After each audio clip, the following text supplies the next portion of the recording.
I'll finish getting the names up and then come in.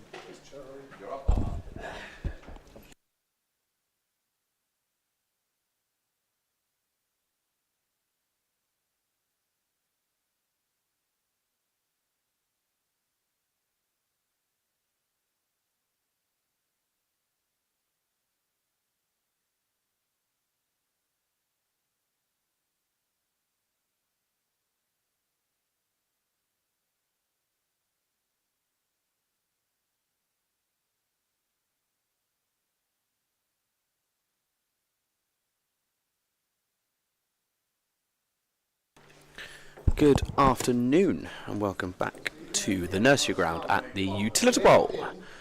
On this cloudy Wednesday, we have some Hampshire second 11 action as a warm-up for Friday's start to the T20 Vitality Blast. As the Hampshire seconds host the Challengers, you may have seen earlier on this afternoon or this morning that the women's seconds had a warm-up against the women's Challenger side where they bested them by around 75 to 80 runs. It was a strong first innings from Hampshire. Daisy Gibb ending the innings with a flurry of sixes towards the backside, and also capped off with 3 wickets as she bowled some corkers with the swing as well. We now have the men's to face up against the Challengers. There's a mixture of first and second team players in here who are preparing themselves for Friday.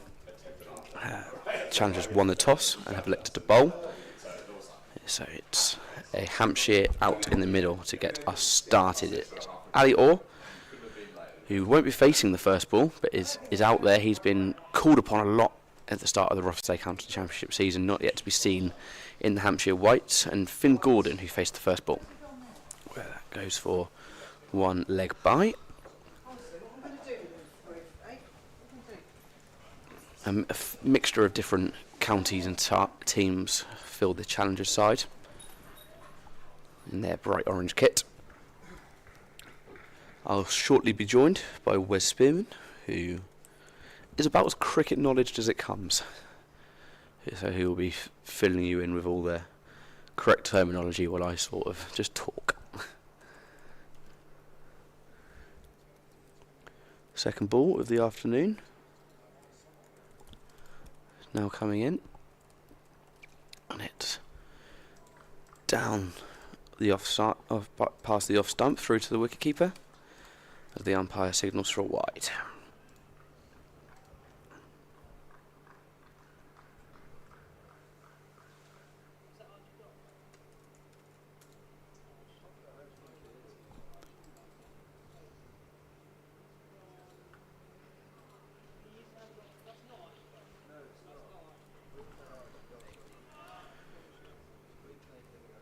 Dodds now with his third of the afternoon, and that's cut away, stopped out by deep fine leg, and Ali Orr gets his first runs of the afternoon.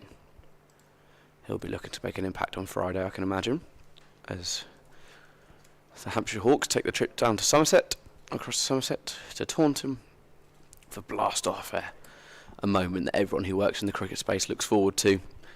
That's the dream fixture you want. You want the first blast game, you want it at home, and you want it as a double header, because there's some serious eyes on for that. Ball towards Gordon. There's a swing and a miss as it goes through to the wicketkeeper. 4 balls down in this first over. 1.1. And you would have heard that during the women's games there would have been a lot of talk around from the staff around us. We're packed in the scorer's box and on the analyst table. There's a lot more of silence here for the men's game. So the 5th ball comes in, and it's again swung and missed. As I welcome Wes Spearman. Thank you, Matt. Good afternoon, everyone. Good start this from the Challengers. The 2 left-handers, Finn Gordon, Ali Orr, opening the batting for Hampshire. See, Ali Orr was had a quite prolific start to the season for the second 11. A couple hundreds under his belt, 150 against Nottinghamshire in the opening game. Different format today, of course. Finished that with a lovely cover drive as well. Final ball of the over comes in. That's hit deep down past long off. And we have our first boundary of the men's game this afternoon. Gordon takes a couple of steps forward up the wicket to strike that well. Opens his bat face and beats the fielder in between mid and long off. We have our first boundary after the first over, 6-0.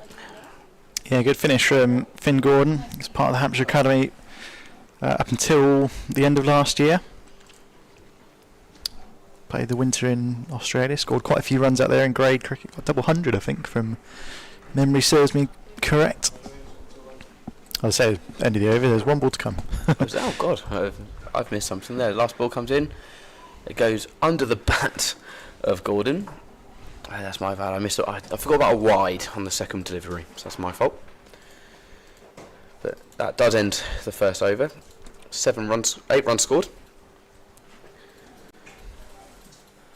Off of the garlic over. So maybe a bit of a miscommunication between the scorers there, but not for the first time today. Maybe for the 10th. But that's all done.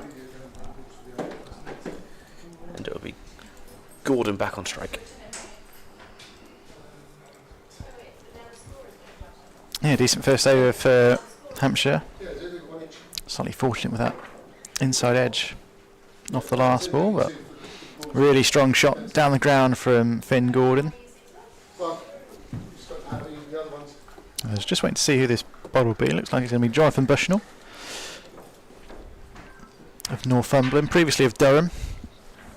Played a few professional games up in the northeast. So he'll be bowling right on over to Gordon. This one driven into the offside. They come through for a quick single shot at the stumps, misses, and there's going to be overthrows as well. So 5 runs to Finn Gordon.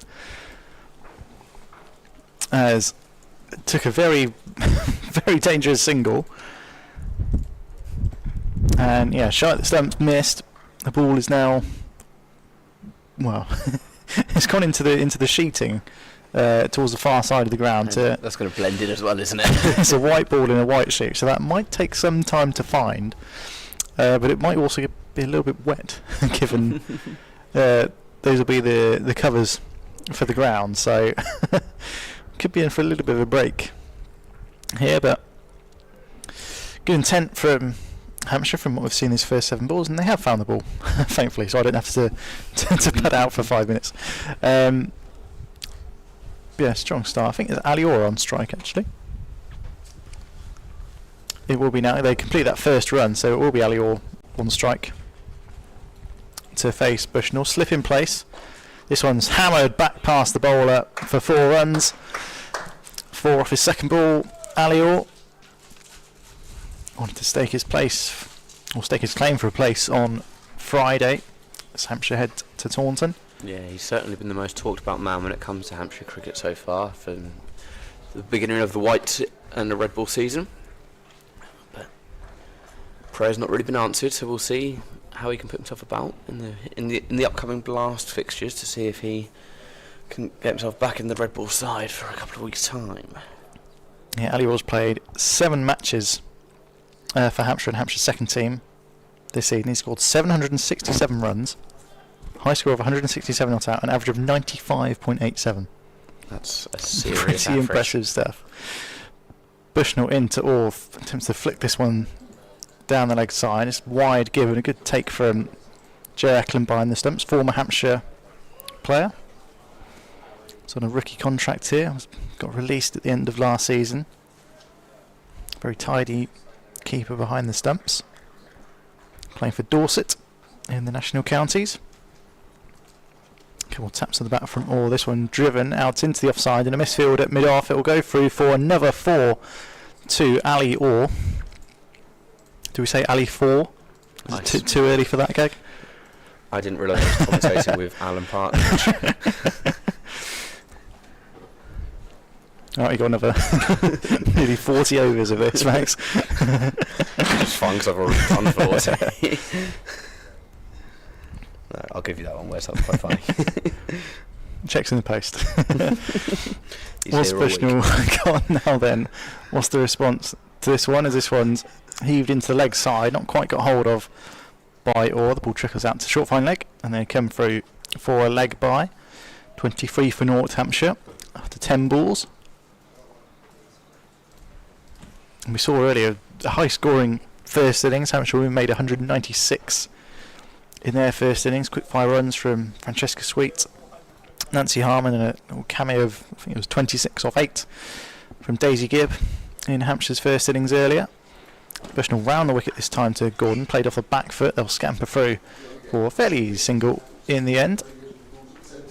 Brings Orr back on strike for the last ball of this second over, an expensive one for Jonathan Bushnell.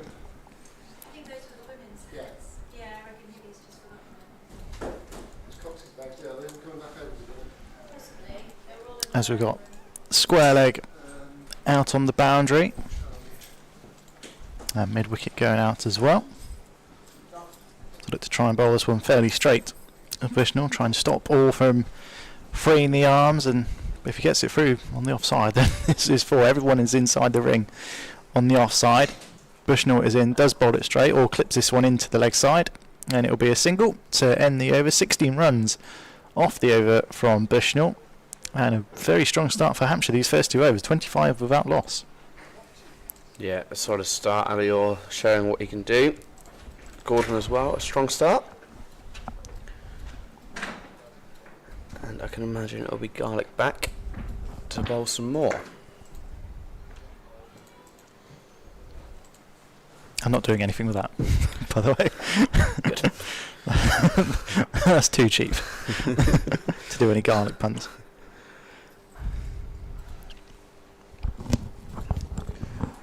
Ali Orr set himself up down that net's end of the nursery ground that we called it earlier.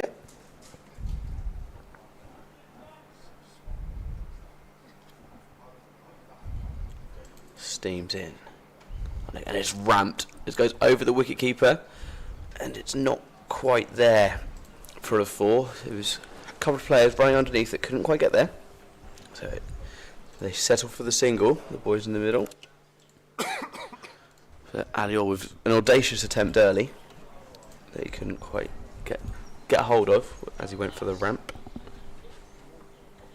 I thought he got hold of that a lot better than I thought it was flying away for 6. It went high. It came down with snow on it, but it didn't really travel. It didn't travel too far. So, another ball. Calls for an LBW not given. Ali Orr rushes back to his crease as the ball is picked up by the challenger's fielder. But the appeals are short-lived, as the umpire did not show much interest. It was sort of a half-hearted appeal, I think, at best. We saw a couple of them in the women's game earlier. None to follow.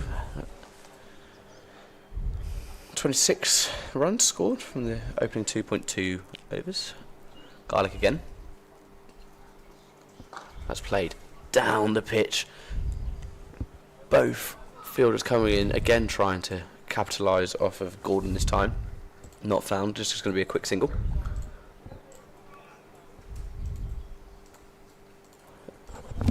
Ali Orr currently occupying on 11 to 6 on the striker's end, with Gordon on 13 for 9, down nearest to us. Garlic again, 101 so far in this over. It's a short ball and it's clipped out by Ali Orr for 4. Down on that, down on just past short third man. He managed to get his bat up well, raises it high, bat end up above his head. No attempt to get a run there because that was always going for 4.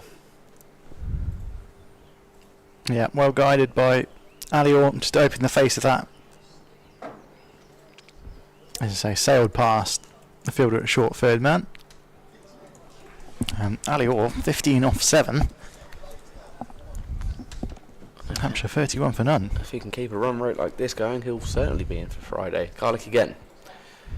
So lengthier ball this time, a nice line of length, and Ali Orr is gone. And the commentator curse strikes early here at the Utilita Bowl Nursery ground. Ali Orr bowled 4:15 for 7.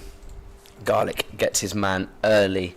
It was a strong over from Alior and a strong start in general, and after a lovely fall he took a swing and a miss, and he turned his head around straight away. He knew what was coming. He didn't even stop to look after turning his face around.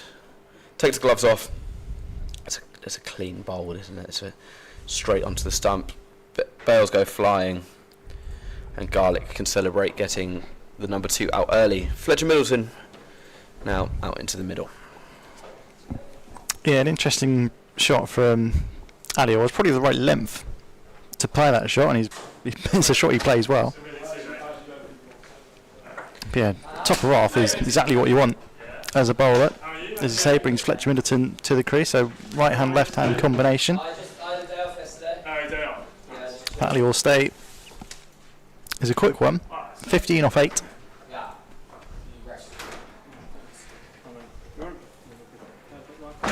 With a breakthrough made for the challengers. 31 for 1 in the third over. I've seen Fletcher Middleton plying his trade in the county championship. Middleton now takes the strike. 1 ball to come on this Garlic over. Middleton just takes his time to get himself set. 2 hands now on the bat. And in comes Garlic. Bowled. Another good length again. Gets Middleton to play it. The misses, and that goes through the wicket. End of the third over, 31 for 1. Yeah, good end to the over for Garlic. Middleton going for a full-blooded drive outside the off stump. Good length from Garlic. It's a good end to the over, and I think we're going to have a change of bowling straight away from the net's end. Going to see some spin for the first time today. No, in the half an hour. Are you over the other side? I'll come that side. Whereabouts should I find you? It's the left arm spin of Callum Harvey. I'll be like 2 minutes actually. Plays for Devon in the national counties. Yes, I will, yeah. He'll be bowling to the left-handed Finn Gordon. This one fired into the onside. Diving stop from the bowler. Top ball to start for Callum Harvey.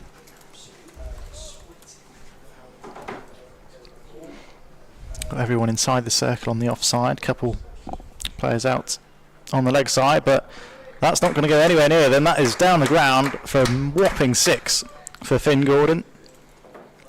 Couple steps down, and just see the shrug from Harvey there, like, yeah, that's a good shot.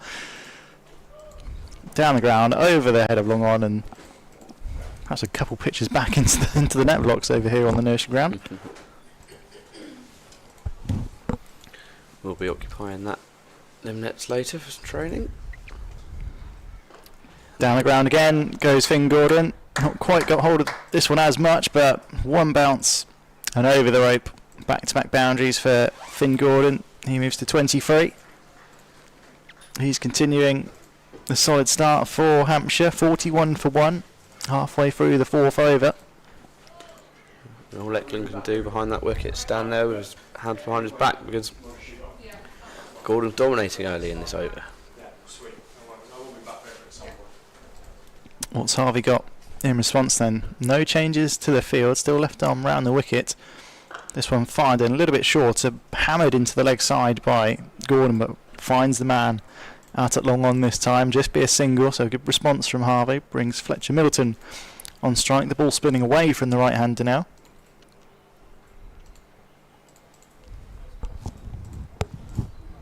As it's all changed, have a man back at deep square on the leg side, and long on going back as well for Fletcher Middleton.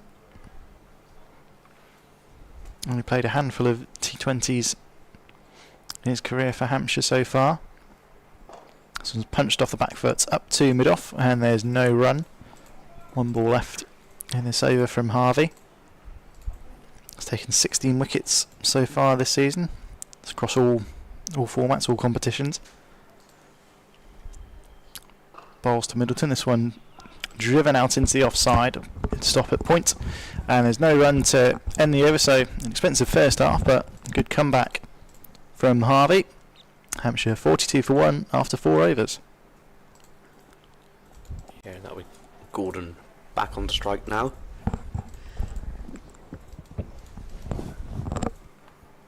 I can imagine we'll see a change of bowler. I can't imagine we'll see Garlic again for a third. No, we'll see Lincoln now. Come on. Setting himself up for some more speed. And he'll be having a go at getting Gordon, who's 24 for his opening 13 balls. I'm looking at my phone, but I can't really see it. Bowls in, down the middle, swing and a miss.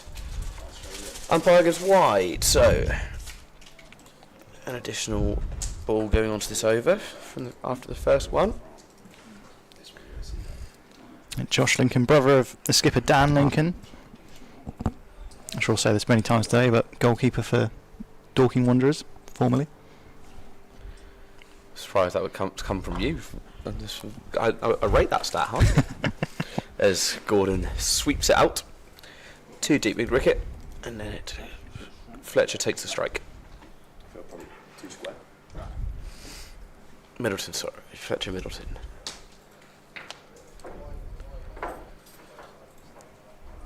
Dorking had an interesting summer so far. They've released a hell of a lot of players, had a lot of key players as well, so it'll be interesting to see how they go into the National League South next season. Bushnell now driving in, down the wicket and on to the stumps. And Middleton goes for 0 after 3, and that is a beautiful ball from Bushnell. He powered it down. It was not quite a Yorker, but it had really good length to it, and you'll see there again, it sort of just got stuck underneath the bat of Middleton. And the number 19 for Hampshire, who would have been looking to cement his place into Friday's blast, makes it all just that little bit more tricky as he goes for 0 off of 3. And from what was a really fast start from Hampshire after the first couple of overs, is now seeming to slow itself down a little bit. 44 for 2 off of 4.2. Still 15.4 overs remaining, but the lower you get down that batting order, the harder it is to build a partnership. And with Orr and with Fletch going, it only makes the job of the Hampshire harder. Yeah, still a lot of batting to come. For Hampshire, it's Dom Kelly in now. Left-handed batter, right arm pace bowler. Still got Felix Organ to come in after him, followed by Nick House de Cleek, Sam Ashburn, Freddie Gillett, and into the bowlers of James Trodd, Ollie Williams and Freddie Fowler. So, as you're saying, that's still a lot of time to go in this game. They're still going at 10 and over.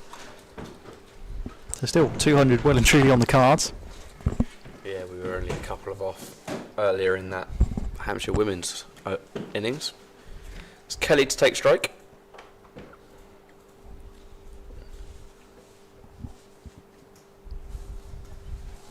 And Bushnell will be seeing if he can continue from that wicket. It's been a good opening 3. A wide, a single and a wicket. 4 to come.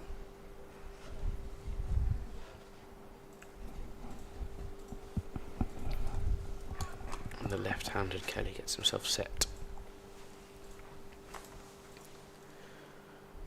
And that's a swing and a miss again, and the umpire gives wide. So the second wide in this over from Bushnell now, and he's added a further 2 balls to his wickets, to his overs. It's always tough as a bowler when they're not actually wide, are they? I know everything's leg side wise, but yeah, it's tough. In comes Bushnell again. And that's clipped out for a 4 up towards deep backward point, where there was no fielder situated. There was one out in third man, but not close enough to be able to provide the cover. Yeah, raced away from Dom Kelly, just opening the face, guiding that through the offside behind square. It's him off the mark. Very first ball. Oh, second ball, but you know what I mean. Bushnell again. This time out to leg side towards deep mid wicket. As that's picked up. And a single is scored.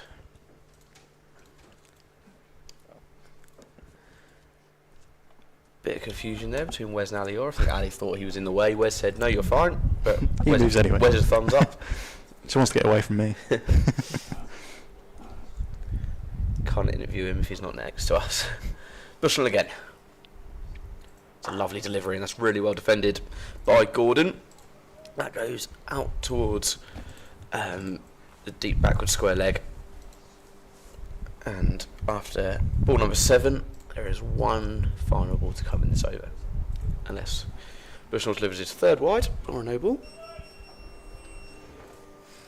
Kelly back on strike. 5 runs from his opening 2 balls. The left-hander facing Bushnell.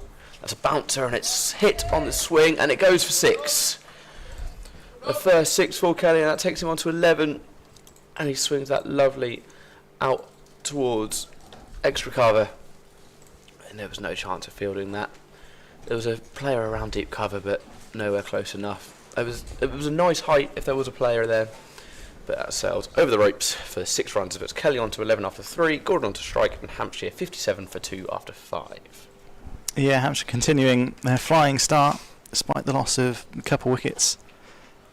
Yeah, Dom Kelly got hold of that one really nicely, and yeah, only just cleared it, but doesn't matter how much it clears by, as long as it's 6. We're going to have another change of bowling from the nets end. It's Jacob Garlick back on, right arm over to Finn Gordon, who drives that down the ground. No nonsense from Finn Gordon. He moves to 30 off just 16 deliveries. And 60 up for Hampshire. It's an incredibly satisfying strike. No fielder there whatsoever. Kelly just slightly jumps out of the way and lets that run through the grass. Yeah, a lot of bottom hand in that shot from Finn Gordon. The power coming through there as Garlick past the umpire. Balls to Gordon. This one slightly shorter. Played through the offside. Once again, timed really well by Finn Gordon. It goes away for 4 through the covers. And Hampshire really motoring here on the nursery ground. 65 for 2. Going up just over 2 a ball at the moment. Could see 240, 250 perhaps. Garlick 1 for 22 from his 2.2 overs. Finn Gordon moves to 34. I mentioned earlier, he scored that double 100 over in Australia for KC South Melbourne. And he also took 4 for 39 in his 10 overs, so good day all round for Finn Gordon. Garlick bowls to Gordon. This one down the leg side. There's an appeal. Given not out. Umpire signalling no. It's come off his shirt or his pad.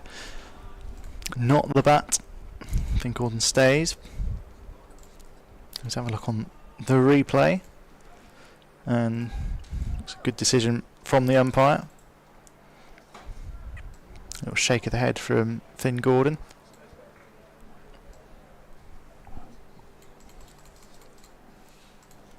Garlick, right arm over, bowls to Gordon. This one's short outside off stump. Gordon attempts to cut and doesn't get hold of that.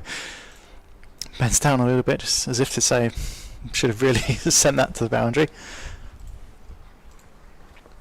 So we come back this from Garlick. The first 2 balls been sent to the rope.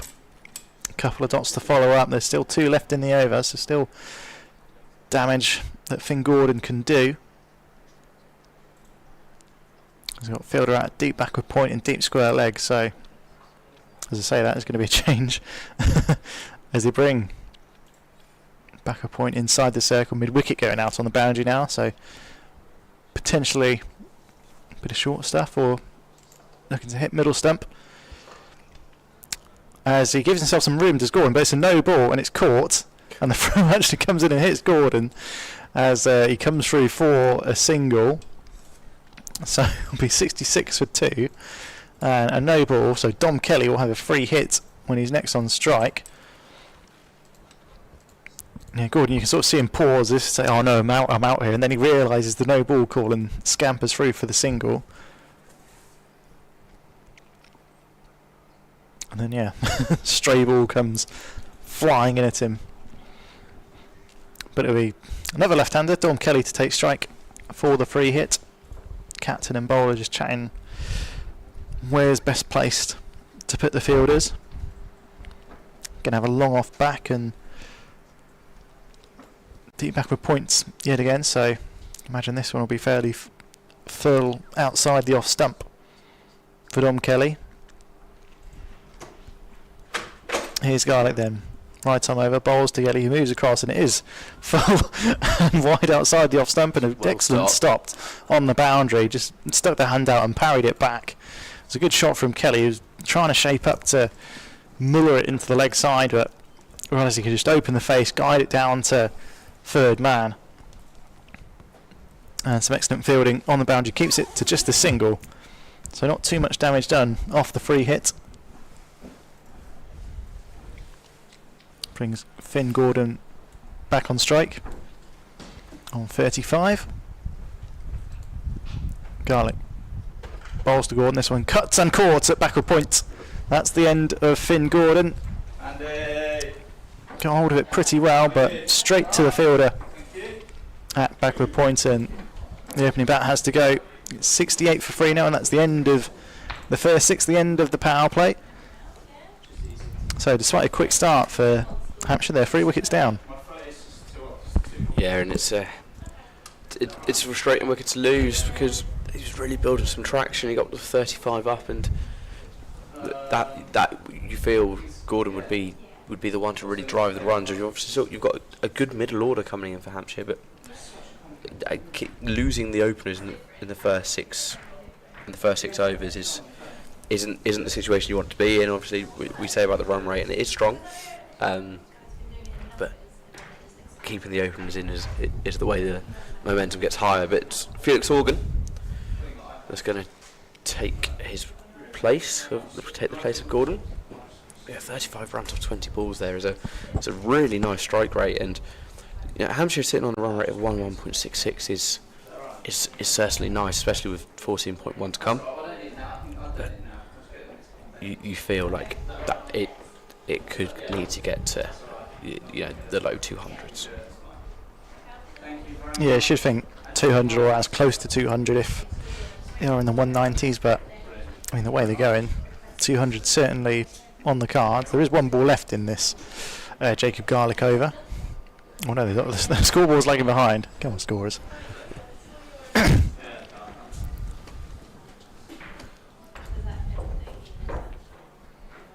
As I think this is Tom Hinley coming on. Delivering left-hand spin. And that's swept out towards square leg. Past him out to deep. And it's going to be a single. Tom Hinley plays for Oxfordshire in the national counties. Did have a pro deal at Worcestershire last year and the year before. Gained sort of more notoriety for blocking out with Worcestershire as they drew against Somerset when Tom Banton got his triple hundred first game of the season last year. And his second first-class game, that Tom Hinley. Organ now on strike. First ball for him, and it's smashed all the way through, over mid-wicket and out for 6. Has that got onto the golf course? Certainly has. It's not quite hit the bunker. That is a thing of beauty from Organ there on his first delivery of the game. Has it spun towards him, puts one knee down onto the floor and absolutely hammers it over deep mid-wicket. And he's carrying on the momentum that was left off. And Hampshire now sitting at 75 for 3 off a 6.2. Now the question is, are we going to have someone climbing that fence? Or are we going to have a new ball? I'm going to have a new ball. I don't know if you can get through there. There's a little bit of a gap. There is a bit of a gap. It's covered by a bush as well, so I can't imagine anyone's going to be chucking themselves through there for a second 11 game. So yeah, the new ball case comes out. The umpires are just having a look. Yeah, just pick one of them that's white and round. That'll do the job. Organ Organ and the wicket To be fair, keeper. someone is going over to have a look. Of course, we will have a look. Yeah, The umpire's got a that's ball in the- hand. So Do- maybe we're just Let's carry on. maybe just we're protecting the budget more than worrying about what ball we use. Oh, and the other ball's just been thrown back. Yeah, so we've got 2 balls on the pitch. And now a shout to the umpire as the fielder over there at deep mid wicket comes on to collect it and chucks the ball back to Hinley. And we're going to resume with the original ball. Proper club cricket stuff there. Don't throw a ball in the bush. Another left-hand spin. Organ this time goes to the exact same shot. It hits the top of his bat and it spins out over cover, protected by deep cover, and it's thrown over to the wicketkeeper just for a single. I think Felix Organ there going for almost a carbon copy of his first shot, but didn't catch it as right. Maybe swung the bat too quickly. Comes off the top of his bat and spoons the complete other way, but still grabs a single. There's now going to be Kelly on strike, who plays it down deepward past square leg, and it's picked up at the boundary for another single to put Fletcher Organ back on strike with 2 to come. 14 off 6 for Kelly, 7 off 2 for Organ. Hinley, 5th ball of his stint. Just defended well by Organ. 1 to come. 0 for 9 off this first over.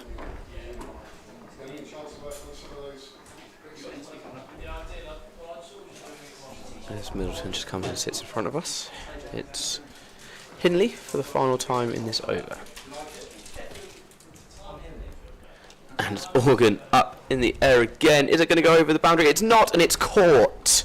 And we have our 4th wicket fall. It's Felix Organ who goes for 7 from 4, and it's in deep backward square leg where the ball, well, that's where the fielder started. He managed to get round to sort of square before he claimed the catch. Organ for the 3rd time in his short innings, going 1 leg to the floor, looks to lift it over the boundary and potentially over the fence onto the golf course for the 2nd time. Unsuccessful this time, and he is caught. And Hampshire lose a 4th in the 7th over. It's 77 for 4. Yeah, decent over overall for Tom Henley. Yeah, you got hit for that 6th first ball by Felix Organ, but good comeback from him. And yeah, the Hampshire captain back in the pavilion. Still going at a quick rate, still 11 and over, but 4 wickets down in 7 overs. Do you think about reining things in just a little bit? I know they're obviously playing with freedom and scoring runs quickly. Well, maybe the message was, they might be practicing 6 hitting at training tonight. The players who are playing won't be training.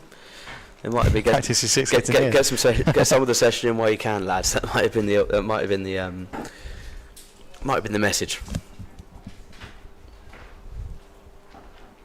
It'll be Callum Harvey to continue from the net's end. Tom Kelly, the left-hander, will be on strike.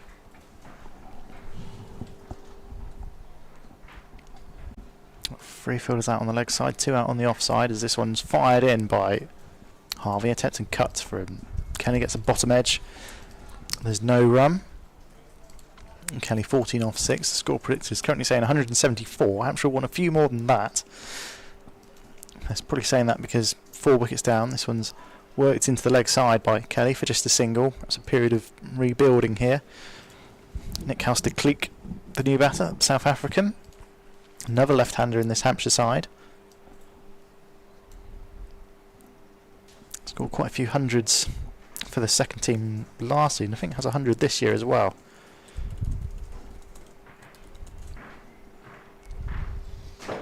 Harvey down the track comes Halstead-Cleek and should be caught on the boundary and is caught. Halstead-Cleek is out first ball. Right sort of shot, but didn't quite get all of that one. What was it you said about reining it in? Yeah, I was saying he was in form as well. He's scoring hundreds and yeah, unfortunately gets out first ball. There's Halstead-Cleek and Hampshire all of a sudden 5 down. Yeah, it was sort of a blink of an eye as well. It was. It's an intriguing tactic, and I think it's one where I do think it's to see how many big hits we can go rather than run between the stumps. But you know, at the end of the day, it is a warm-up game. They're getting themselves sorted for Friday. They're seeing what does work, what doesn't. And you know, if you can't do it in training, then don't do it in a main game.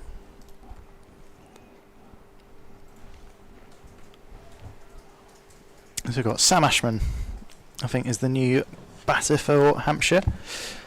Another product of the academy, as so many of the Hampshire first team are. Yeah, we've got a wall to the left of us that shows so many players that have gone from academy to first class. Scott Curry, Tom Prest, Fletcher Middleton, who's obviously been playing today. Even the names of like Liam Dawson and James Vince up at the prestigious wall as well. So many players across the academy to do it, so many that hope to do it. So let's hope we can see some more in the coming years, and maybe even this season.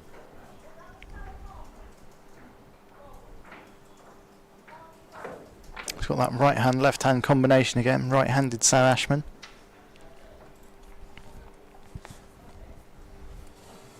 See if I can get his stats up for this season.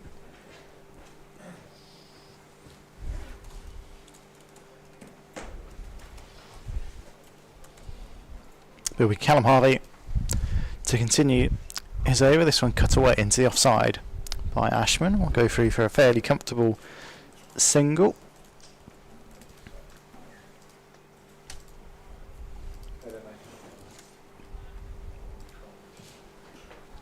Brings Kelly back on strike as he flicks this one, times it really nicely. Dom Kelly into the leg side. It'll go for 4. Takes him on to 19. Hampshire into the 80s, 83 for 5. And exactly what Hampshire wanted. Well timed stroke from Dom Kelly, just a little clip off the legs. Races away for 4. As this one again worked into the leg side, it will just be a single.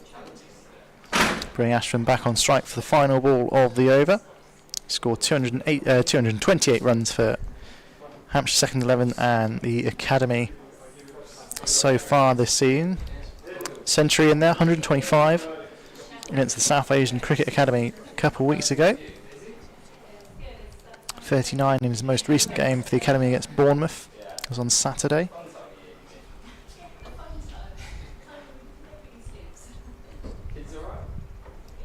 That was the end of the over. The scores have done us again. Or done me again, rather. 84 for 5 at the end of 8 overs. It'll be Tom Henley to continue. Some more left arm spin to left arm batter. He smashes it out towards corner. Not quite goes for 4. Stopped to the boundary, and then we have 1 run.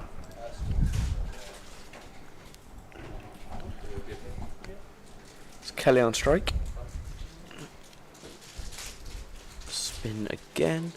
He drives it out towards deep cover, and it's just going to be another single. And these overs where the spinners are bowling, they're so much quicker. There was 2, sorry, in the first ball, not 1. So Ashman comes on strike for the first time this over. But yeah, it was the same as Bex Tyson when she was bowling in the women's game. You sort of get halfway through describing, and you're already going for another ball. As Hindley comes in and bowls again, that's hammered down the field. Is there a fielder out there? There is. Down towards long off, and that stopped again just for another single, which puts Kelly back on strike. He's 23 for 12. Ashman at 2 for 2.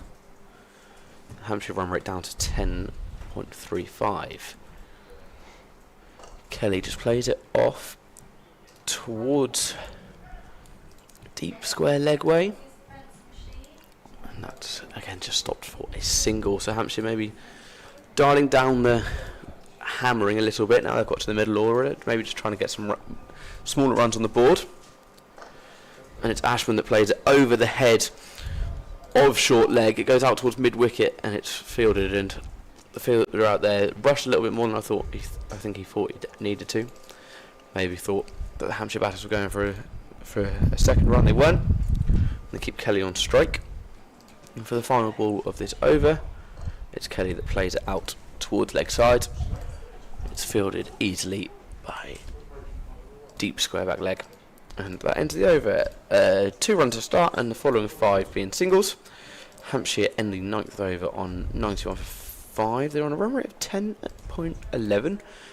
It was obviously going to die down from the original 11.5, but it's still a solid rate. They're with 11 overs to play. It's just still wary of the 5 wickets lost. Yeah, I think like we've just seen in that over, maybe Hampshire trying to just say, hang on a second, we've still got over half the innings still to go. Don't need to try and attack every ball, and yeah, they're scoring quickly, but 5 wickets lost in the first 7 and a bit overs as it was. But 2 very capable batters at the crease in Dom Kelly and Sam Ashburn, as we've got Oliver Walker coming into bowl, and this one smacked into the leg side by Dom Kelly, not quite out the middle of the bat, coming through for a single.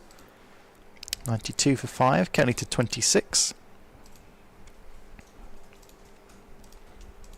Dom Kelly, another informed batter for Hampshire this season, 568 runs. That's an average of 63.11, 2 centuries, half century in there as well. Walker into Ashman, this one driven and well stopped by Walker in his follow through. Make sure there's no run there.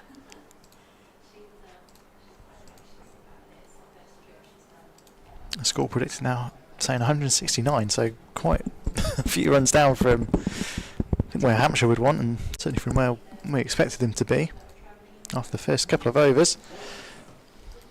It's been a good comeback from the challengers. Walker bowls to Ashman, this one pulled powerfully into the leg side. Again, just be a single. There's a fielder out there at the deep mid-wicket boundary. And yeah, the last 5 overs, they lost 3 wickets, but they've still scored 48 runs, so not exactly slowing down that much. But just a hint from the first few overs. Walker bowls to Kelly, driven out into the onside. Again, another single to the total. These two just made it fairly safe for the time being. Yeah, we saw with the women's side earlier, they were, as many boundaries they were hitting, they were rushing for 2 runs all the time. Not quite the same urgency from the men's side, but with the amount of 6s that they started with, I don't think they need to be as urgent. Walker in from the net's end. Bowls to Ashman, this one driven back down the ground. Another run to the total, 95 for 5 Hampshire, Ashman to 5. 1 ball left of the 10th over.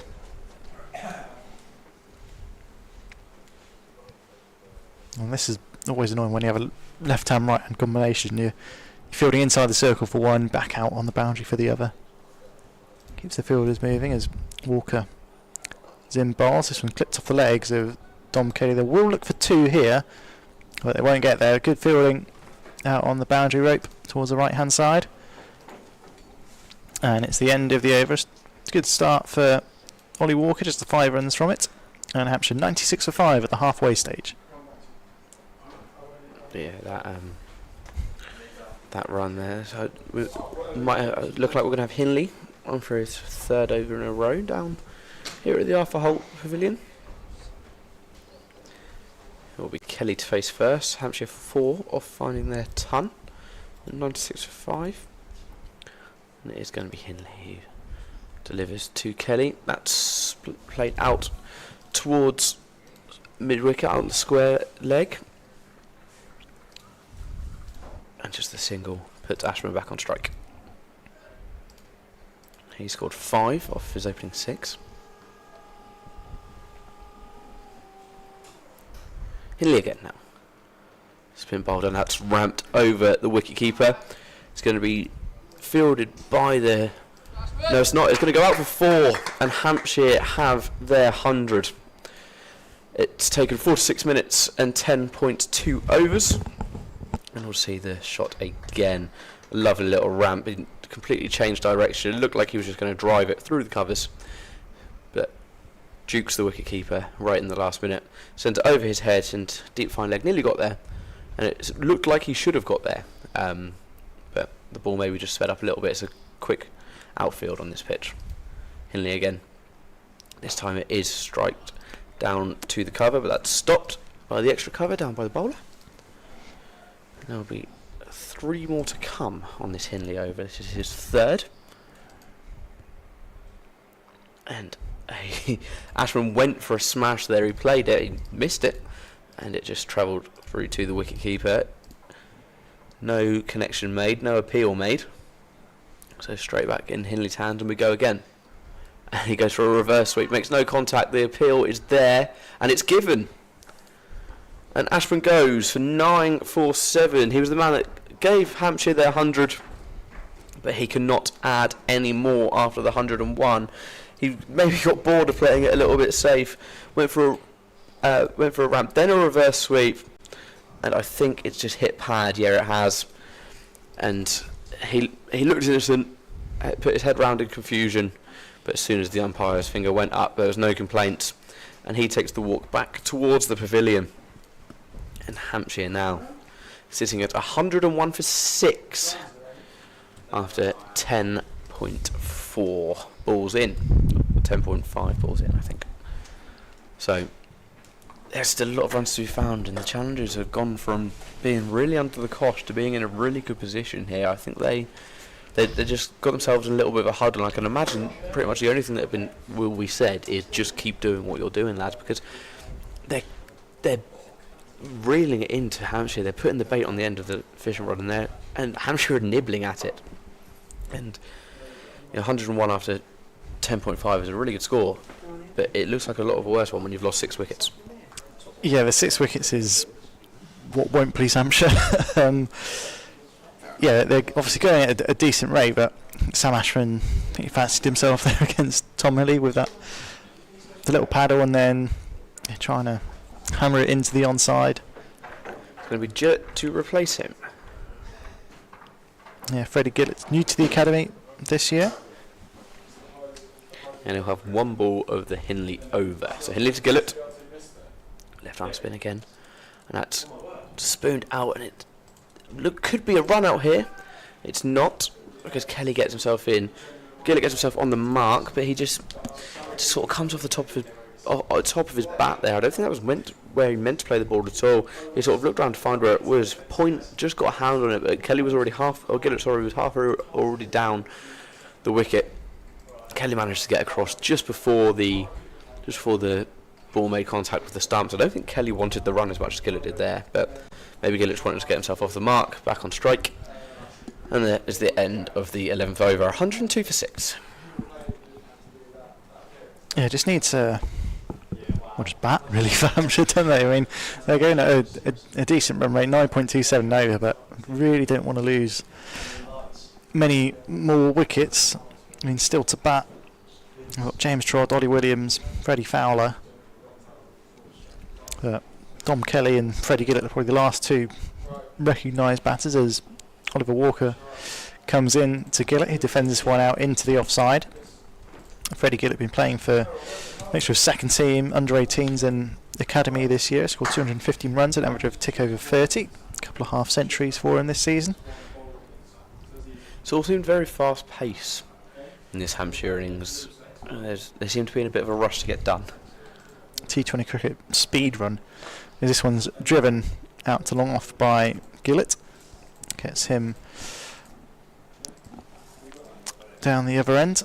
Takes him to 2. Hampshire 103 for 6. Just a reminder of what we've got coming up next Tuesday here at Utilita Bowl. Blast off at Hampshire. And it's a double header. Make sure you're here. There's going to be blinding weather. Walker to Kelly. This one carved over the offside. That's going to go for 4. Down towards the main stadium. Cut over points by Dom Kelly. Slightly shorter ball from Oliver Walker. And dispatched by Dom Kelly, as that takes him into the 30s. 33 off 19. Hampshire 107 for 6. Wasp is still saying 167. The predicted score. Hampshire wants a few more than that, as Kelly looks to give himself access to the leg side and guys out to point. Good bowling from Walker, seeing him move across his stumps.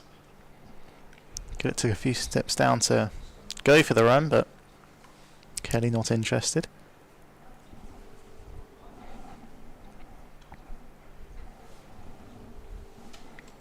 As Walker round the wicket to Kelly, works his one into the leg side. It'll be just a single. Rotates the strike, 108 for 6, 1 ball to go in this 12th over. Oddball Walker, pretty accurate stuff, is 0 for 11.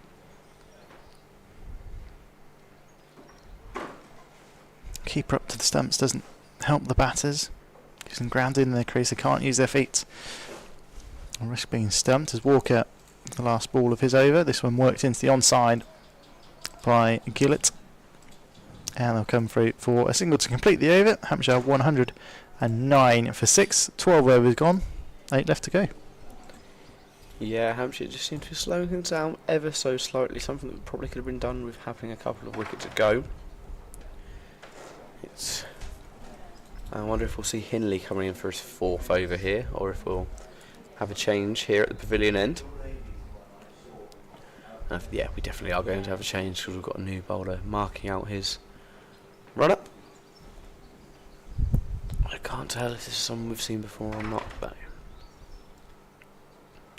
he finds his white line. Don't think so. New bowler. I think the shirt numbers on that the players are actually wearing don't match the shirt numbers that I had on MV Play earlier. So we're going to have to wait. It looks like it's Archie Dodds. Yeah, it came up that he was meant to be bowling the first, apparently. So Archie Dodds comes in to right hand straight down the wicket, and that's well defended by Gillett.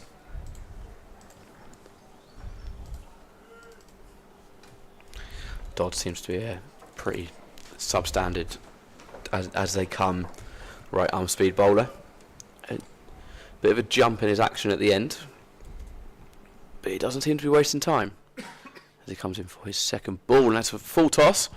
And it's batted well down for a 4, down past extra cover, no deep cover there. So Gillett gets his first boundary of the afternoon. That brings him up to 7 for 6. Hampshire's strike rate down to 9.16. But still going relatively steady with 7.4 to come. Dodds again. Ball back in hand, wasting little time. Just wait for his fielder to get back into extra cover before he goes again. Go again, he does. This one bounces, and it's just tweaked up by Gillett out towards mid-on, who takes a little run to mid-wicket to collect it before throwing it to his wicket-keeper. And that will bring Kelly back on strike. He sits on 34 after 21, so his run rate goes down ever so slightly from where it was. But he's been one of the more solid that Hampshire have had to offer so far in this men's 2nd game. Dodds again, 0 for 5 off of his opening 3. Sends his extra cover down deep. Got cover down to deep as well, and this one's hit in the air, and it's going to come down with snow on it, and it's surely going to be caught by the wicketkeeper, who calls to claim it, and he does. And just as we say, Kelly has been one of the stronger batters that we've seen for Hampshire so far. He is dismissed. An open face, looking to sweep it through, I think, in towards mid-on. Instead, catches it with the top of his bat, loses control of it completely, and started walking before the ball had even been caught. And as the wicketkeeper came to claim it with nobody around him, he watched it plop into his gloves. So Hampshire lose a 7th wicket for 114 runs after 12.4 overs. And we welcome Trod to the middle. He will join Gillett. And the run rate now goes down to 9 on the head, with 7.2 remaining. The Wasp now sitting at 164. Yeah, not the execution that Dom Kelly would have wanted. You can just tell as soon as he got the top edge, the head dropped and thought, oh no. Yeah, he am I going to hit? Straight away. That was one of them. That is a wicket keeper's dream. It was straight to him. Nobody else was even going to go near that. No one wanted to go near that. They're not the easiest though. They can swirl about in the wind a bit. Are you just defending? Are you wicketkeeper nation here, Wes? I am wicketkeeper nation here. There's a part-time wicketkeeper. Wicketkeeper's dream is just a little feather behind. Take it in front of your chest. Easy days, yeah. The Sky, they look easy. because you've got so much time to get in position, but you don't want to lose track of it. With the wind around this ground, because it's quite open, that ball would have been swirling quite a bit. So it was a well-judged catch from Joe Eklund in the end. Dodds again with 2 more deliveries in hand. Drives up towards the wicketkeeper, right arm, bowled. That's a lovely ball, and it's going to be caught again, and that's 2 in 2. And Trott is dismissed on his first ball.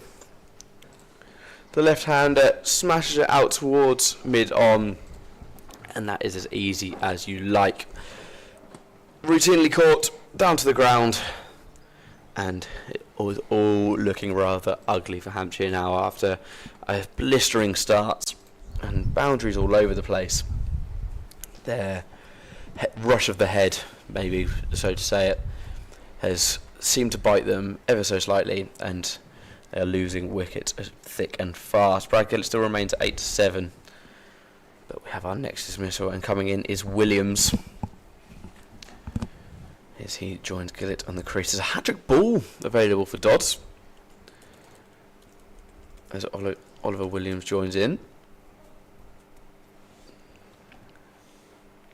Yeah, definitely more of a bowler. Ollie Williams, I'd say we'll see him with the ball in a bit, but Hampshire going to be bowled out, aren't they? And when you're not as experienced of a batter, the time you don't want to come in is when your middle order are having a bit of a collapse and your bowler's on a first over hat-trick. He's conceded 5 runs in his opening of 5 balls. His last 2 have been a wicket. Can Dodds deliver? That was caught by Garlick. Here's Dodds. Taking his time. Williams getting himself in position. Now here he comes. Makes it past the chalk. Up to the stumps, and it's well defended by Williams. Really, really good batsman there. Really good play. That's a nervy ball to receive, and especially as how level onto middle stump that was. But he done well just to turn his bat in front of it, just drop it out towards backward square leg, and stop the Dodds run. Yeah, sensible from Ollie Williams. Yeah, on the stumps, is that pretty much the ball you want to bowl for your hat-trick ball? You've got to make the batter play. But well kept out from Ollie Williams. There'll be a change of ends for Tom Hinley. He'll bowl from the net's end. The right-handed Freddie Gillett on strike. He's 8 not out. He's seen the carnage at the other end. A loss of wickets. Hampshire 114 for 8. Still 7 overs to go in this first innings here at Utilita Bowl. Hinley left arm over. Well swept by Gillett out to deep backward square for a single. Brings Williams back on strike.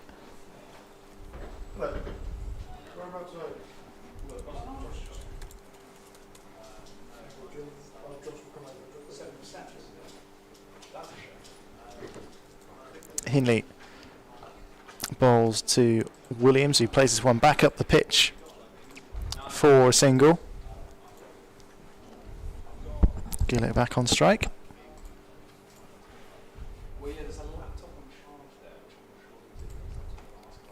And he bowls this one, beats the bat of Freddie Gillett, not taken cleanly by Joe Eklund behind the stumps. Former Hampshire man. Hinley bowls this one's well swept by Gillett, and another good piece of fielding down on the boundary. Keeps it to just a single. Ollie Williams back on strike as these two are just to nudge it around for a little bit of time. Yeah, try and pick up some easy runs. Not forcing anything, I can imagine. Driven back down the ground by Williams. Hinley fields off his own bowling.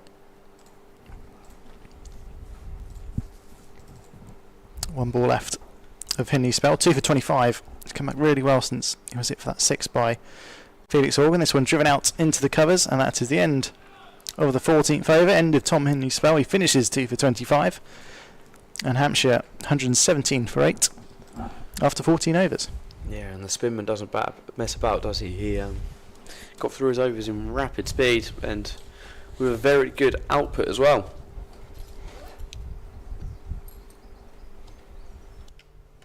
So, back at the Arthur Holt Pavilion end.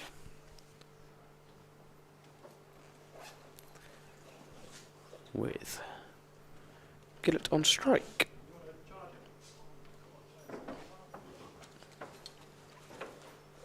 It's going to be Bushnell. 1 for 31 off his 2 overs. He drives in past the umpire. And that's played out and towards point. Easily stopped after a couple of bounces. Just opens his back face out and punched it towards the side. Is this your laptop? Yes. I think it's going to cost you a little, like 5 minutes commentating. You don't hear my voice. Here we go again, Bushnell in.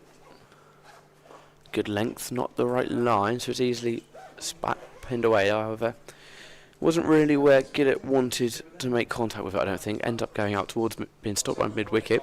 I think he was trying to drive it there, in between long on and deep mid-wicket. Instead, deep just comes forward.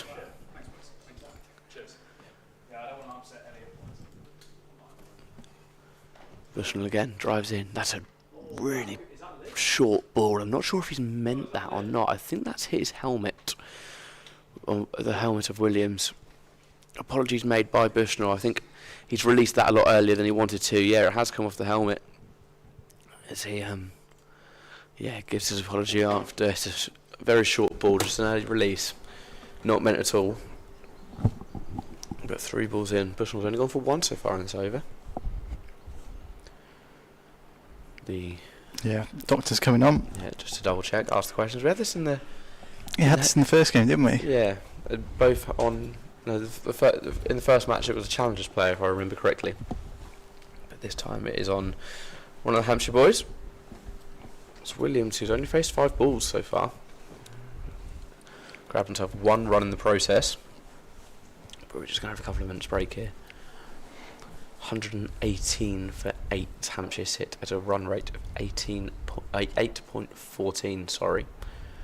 And considering that was just over 3.5 runs higher after the power play, obviously that's what the power play is for, and you're never going to, or very rarely going to keep a run rate of that high.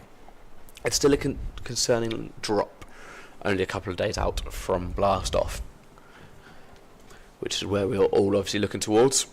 It's white ball season for now for both teams, rather than red for the men and white for the women. And hopefully a nice bit of release for Hampshire from red ball for a while. White ball is a format that Hampshire are famously quite good at. Bushnell in again. And that's hammered. And is that going to be the second time we go into the golf course? It is. And it's going to be Williams who brings his tally up to 7 runs with a hammering of a 6. He smashes it over deep square leg, where all him and deep backward can do is stand there and watch the ball trail over their heads, and there's going to be no attempt made to get the ball out of the golf course this time. That is buried deep inside the bushes, and Williams goes up to 7 after that 6. 2 balls to go from Bushnell in his 3rd over as he drives in past the umpire, trying to make amends from that last ball, and that's a beautiful delivery. It goes through the legs of Williams. Wicketkeeper makes a stop, and a good stop at that, but the ball just comes up into the air, and Gillett manages to get himself back on strike. That just goes for the 1 run. We can see that again. That's just completely nutmegged Williams as he goes through, and as he turns around, good reaction from him to have a look to see where the wicketkeeper had left the ball. It was a good stop as well, actually. And the final ball of the over is played forward by Gillett, and that's a lovely drive through mid-on, past long on and out for 4. So Williams will get the strike back after that boundary, Hampshire end the 15th over at 129 for 8 at a run rate of 8.6. There's 5 overs remaining in this Hampshire innings, and it's seeming as if they're going to build themselves something decent to bowl at. Yeah, I mean, like I've said a few times, that they were on for 200 at the start of the innings with that lightning quick first 3 or 4 overs, but projected score now 152 with the loss of those 8 wickets. But Freddie Gillett, Ollie Williams, when that pull shot for 6, that's the way to respond to being hit on the head, isn't it? Oh, 100%. Gonna have Dodds back to bowl. 2 wickets in that opening over himself for 5 runs. Can't really ask for much better at T20. Archie Dodds then, from the nets end, right arm over to Williams. This one banged in short and banged in too short, given a wide by the umpire. Another run to the total, 130 for 8, Hampshire. 5 overs to go.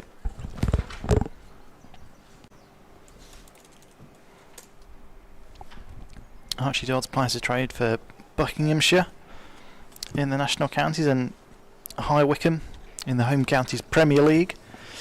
He's in right arm over to Williams, goes inside out over cover and for 6 as well. What a shot that is from Ollie Williams. Kept the fielder interested on the cover boundary, but the ball slams into the wooden fencing that separates the nursery ground from the golf course. And it's the second 6 for Ollie Williams, takes him to 13 off just 8 balls. And Hampshire 136 for 8, moving towards a competitive total. Still a few short than that they would like, as Dodds in again, a slower ball and heaved into the leg side by Williams. They'll look for 2 here, but the fielder's quick onto it, keeps it to just 1. Guy at deep mid wicket brings Gillett back on strike. He's 15 not out. Not had much of the strike the last few overs.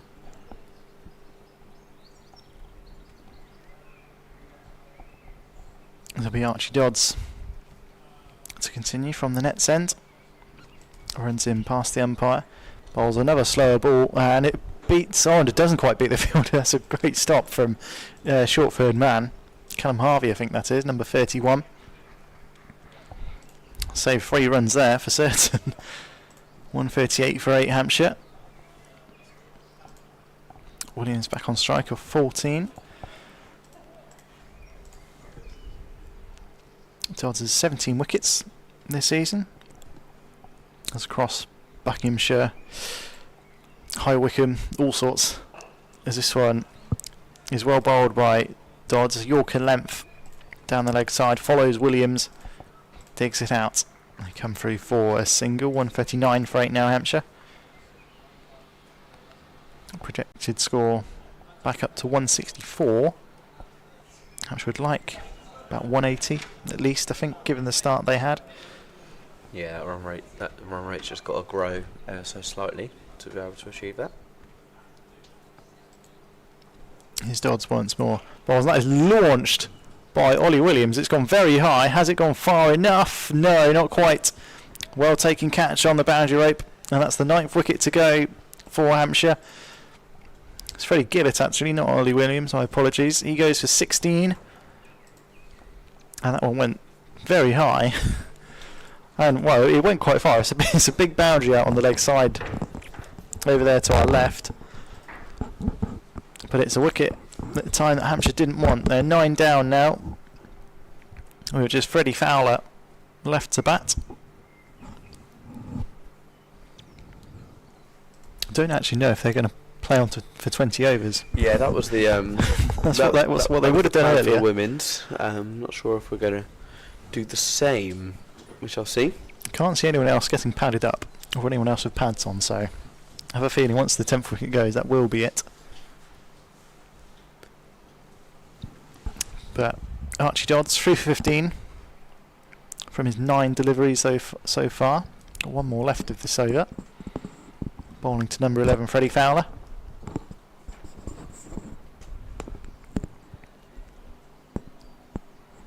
As they make their way out to the crease, having a quick chat. Still 4 overs to go left in this game, or left in this innings rather. I just saw Ali Orr with his keeping gloves on, so he's ready to get back out there and defend what looks to be a below par score for Hampshire. But still time to go if they can just tick things along, not lose another wicket. It's one of those things that coaches say, just bat out the overs, get to make sure you face every ball that you can.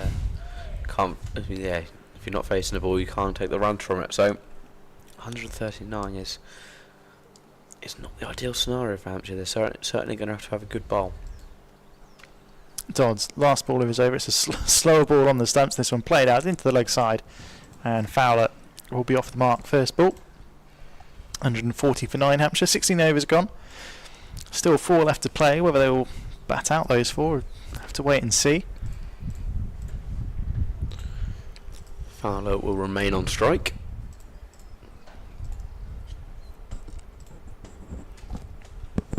And by the looks of it, it's going to be Bushnell to complete his 4th and final.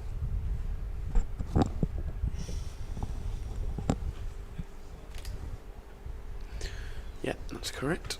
The number 38 for the challengers. The Wasp has gone down from 167 when I last looked to 152 now, which Hampshire will not be too happy with. His Bushnell bowls it down the leg stump, side stump, and that's played out towards third man, and Fowler gets himself his 2nd run. Williams back on strike, found himself 2 sixes so far, including one going onto the golf course. And if Hampshire are going to beat that Wasp projection of 153, you'd like to think he's going to have to find some more as he faces Bushnell, who he did hit for 6 previously. 1 for 43, the challenger man. And he comes, bowls it. That's flicked up into the air, and will that go for 6? It won't, but it will travel for 4. Williams rounds his total up to 19 with a lovely little flick over the wicketkeeper, past third man, and out for 4. That puts Bushnell up to 1 for 47, with 4 balls left in his stint. The Wasp now goes up a couple of runs to 157. Williams just down there. Don't know if it's a shoelace or just the gloves need tightening or something. I'm not sure. But just sorting out something with his kit. And we said that when he was walking down, we said that he was more known as a bowler, which is true. But he's done very well to add another 19 so far for his side. Bushnell again. That's down past the leg stump. Williams gets bat on. That just goes for a single as they're stopped by mid-wicket. And that brings Fowler back on strike. He scored 2 from his opening 2 balls. 16.5 overs gone. Bushnell drives past the umpire. That's a perfectly straight ball, and it's well flicked out to deep square leg. That's going to be another single. And if Hampshire can keep just adding singles, it suits challengers, but I think it also suits Hampshire. I think just any run on the board now will do for the hosts, and I also think the visitors know what Hampshire want to do. They know they want to smack it, so if they can keep it down to a single, they'll be happy. Bushnell again, it's a beautiful delivery. Williams steps back, opens his bat up, and plays it down towards extra cover where that stopped. There'll be one more delivery to come from Bushnell. He's 1 off conceding 50, but he has also got himself a wicket. He's come back well as Jonathan Bushnell. He's got a bit of tap from Finn Gordon and Ali Orr early on. His final delivery is bounced down towards long on. It bounces over the bowler's head. He ducks himself down. And that is the end of Bushnell. 1 for 50 off of his 4 overs. Expensive run rate, but the wicket certainly helps. Yeah, certainly. And that wicket of Fletcher Middleton for a full ball duck. I mean, one of Hampshire's more experienced batters in this second 11 side today. Yeah, that would have been one they would have said pre-match they want to get rid of early if they can, and Bushnell's certainly done his job by doing that. I think you class it as a good bowling performance. All of his balls are very consistent. Be Archie Dodds to continue from the net end of this one, played out into the offside. Oh, almost an excellent catch at wide mid-off. They'll come through for a couple of runs.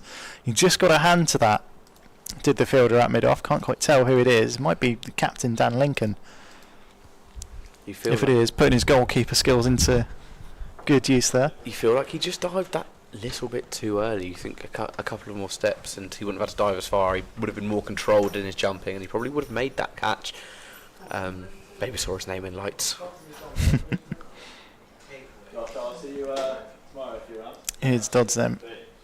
Bowls to Williams. This one played into the onside. He'll come through for a fairly easy single. He's Fowler back on strike. It's the 150 up, or past 150 now for Hampshire. 151 for 9. A tally we would have expected them to get to 4 or 5 overs ago, really, after their start. But then 2 overs ago, we wouldn't know if they'd make it. Yeah, looking at the scorecard, having been 78 for 5, they've come back pretty well. This one's dabbed down into the offside by Fowler. Come through for another single. Fowler to 4. Brings Williams back on strike. He's 24 not out of 16. 3 boundaries for him so far. A couple 6s and a 4. Although that 4 did nearly go for 6 as well. He sent one into the golf course already as Ollie Williams.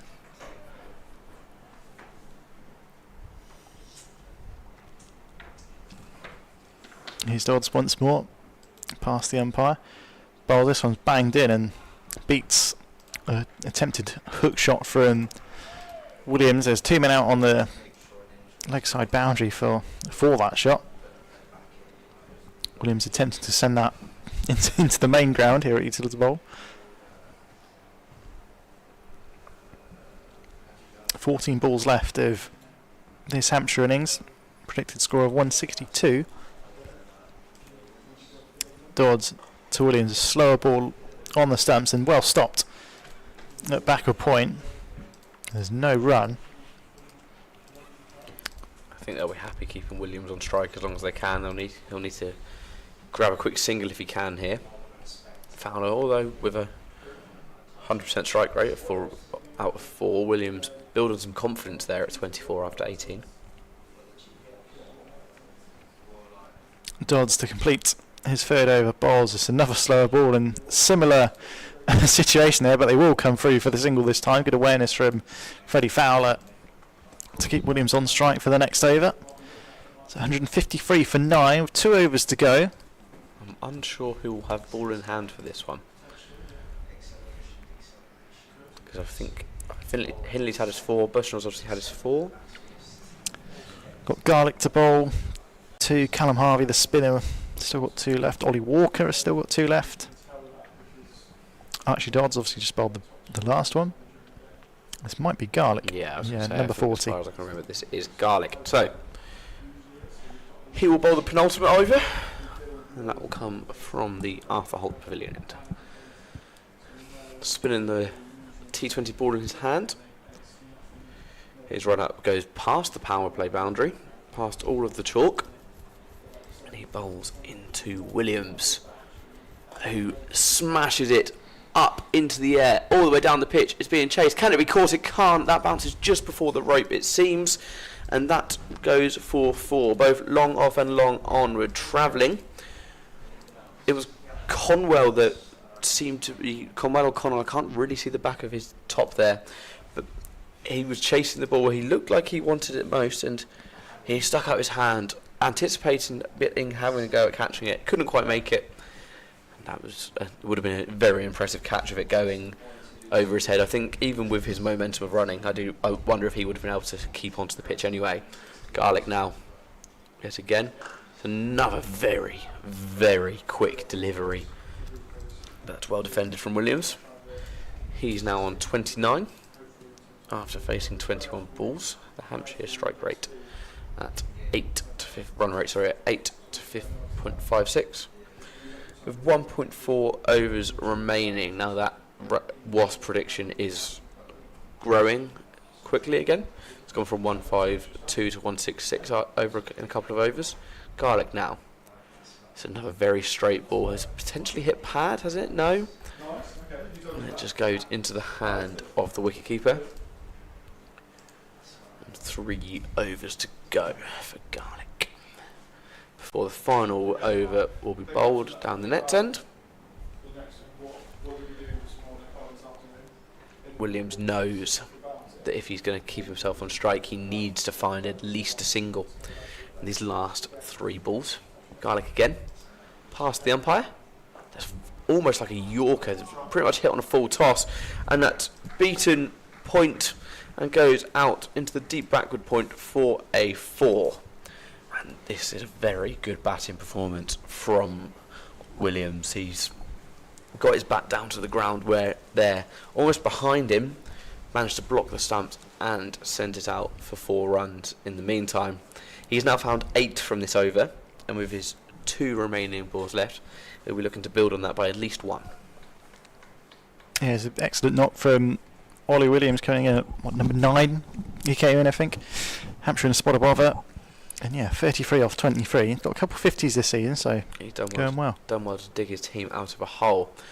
Second to last ball of the over, and that's driven brilliantly through extra cover, past deep extra cover, and that goes for another 4. That's his 3rd of the over now. He moves up to 37. Top scorer of the innings. Yeah, and like you said, he's had a couple of 50s so far this season. We'll be hoping for another here with 1.1 overs to go. He's still yet to get himself on strike for the next over, so he knows that an odd number of runs is needed here. If not, it will be fouler to face. But here's Garlic for the final time of his stint, and that is hammered unbelievably out past deep fine leg. I think we've potentially lost a second into the golf course. I don't know if we have, because that's being chased, but that is probably, for me anyway, the shot of the innings so far. He was completely spinning. It is just the swing of a bat, hits it on the turn, and he watches it fly up into the sky, land behind them nets of the nursery ground. And Garlic's final ball of his stint and his final ball of the day is to be hit for 6. Yeah, Ollie Williams, he just saw that saying and go, yep, that's composite. He's just walked down, punch gloves with Freddie Fowler. He will be on strike, the number 11. To Archie Dodds, who will bowl the final over. And Hampshire 171 for 9. Well, an excellent fight back from Ollie Williams and the lower order. As here's Dodds bowls to Fowler, just clips this one into the onside, gets Williams back on strike. Good cricket from the number 11. Now Williams has 5 balls. Let's get at least 7 runs for his half century. But to get Hampshire up past 180 and maybe to 190 if he can. That'll be a thoroughly deserved round of applause for Ollie Williams if he does manage to pull it over to the half mark, because he has sort of pulled his team out single-handedly here. You know, if he goes for nothing, they're sat in and around 130 and it's looking dangerous.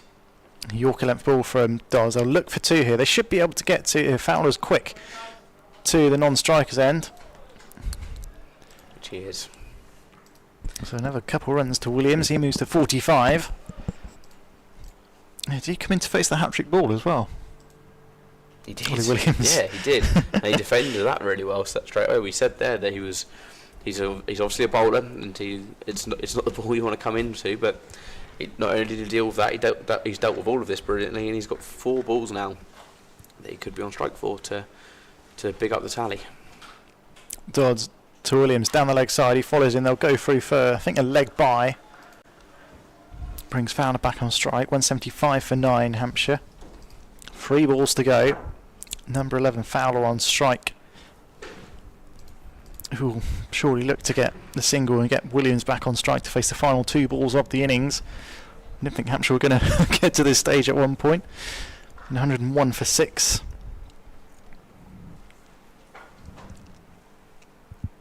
Here's Dodds from the net's end. This is a short ball ducked underneath by Fowler and wide given, so another run to the score. That's a ball added to the over as well. I reckon he might try and go short again. This one from Dodds. So he found a duck underneath it. Yeah, it was given a wide. If you can add a little bit more. If he's not taking it on, and go again. Let's see what Dodds does here. Right arm bowls. This one is short and pulled into the leg side by Fowler, not out to the middle of the bat. But they will get a single. It will bring Williams back on strike on 45 from 27 balls. Strike rate of 166.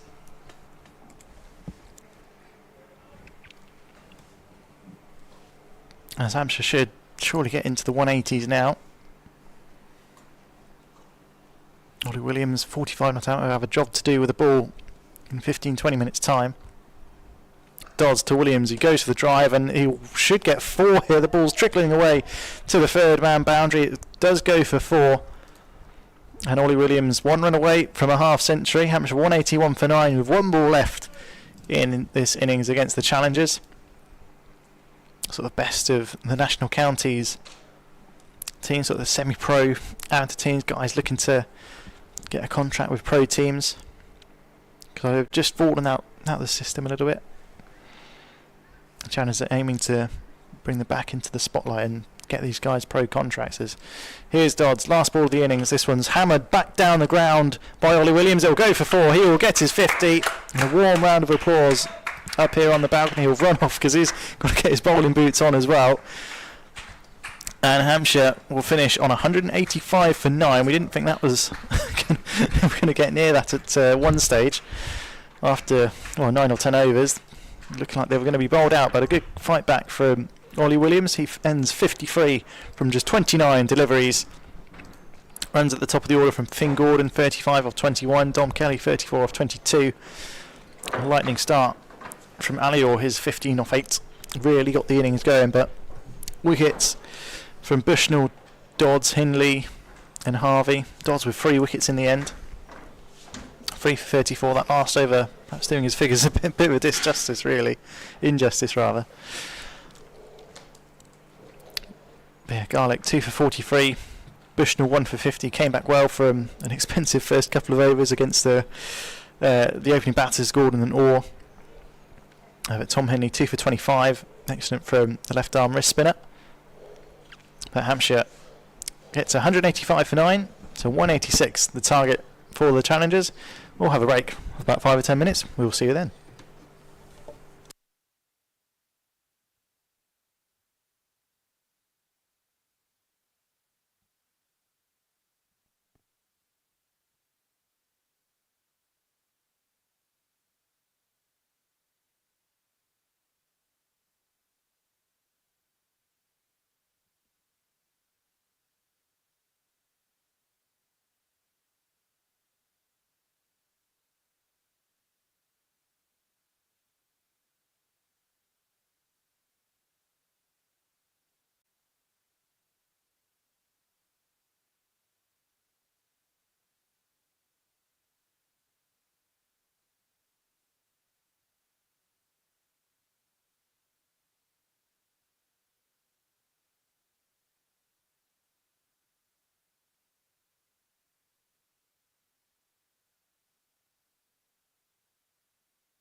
through. Full toss. Straight through to point. And the first ball is a dot. Wes, Hello. if you're bowling at 185, slight connection with the bat pad maybe. Halfway through, well, probably should have bowled them out for 120, 130 maybe. But yeah, 185, you're feeling good as a bowler. 7 to bowl at. Trot. Bounces this time. Slight connection with the bat pad maybe. If it was high. As the first run, as it stopped down by fine leg into Ali-Orr with the wicketkeeper gloves.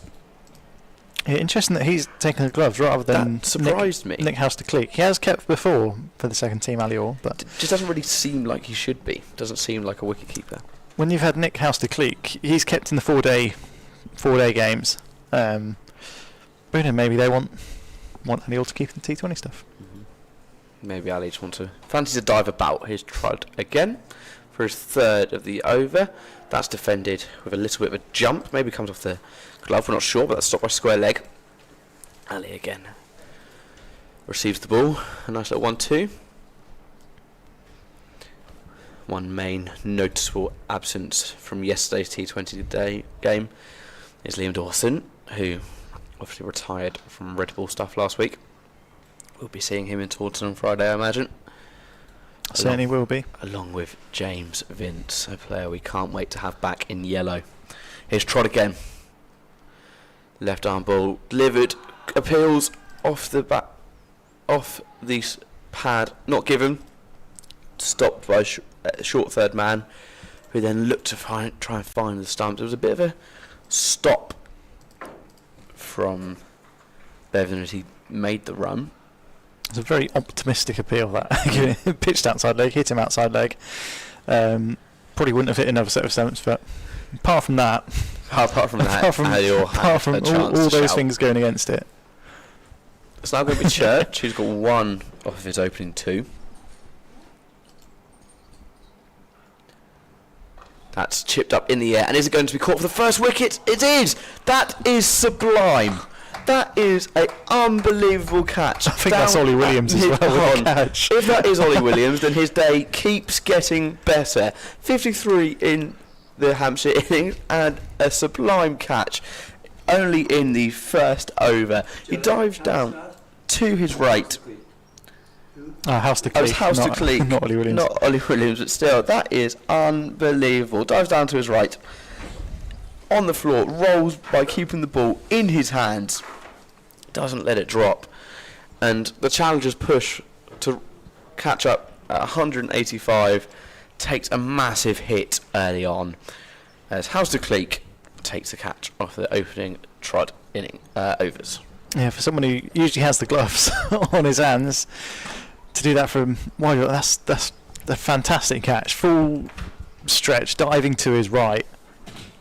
And I just thought, well, you put in the effort, you're not sure if it's going to stick, and I did. It's one of those where it's like, wow. You didn't expect that to be held, but he must have a hand like glue, because that is brilliant. And now Trod with one ball left to come in his over. He's currently sitting at 1-1, 2 lost from it, however, due to a leg bye.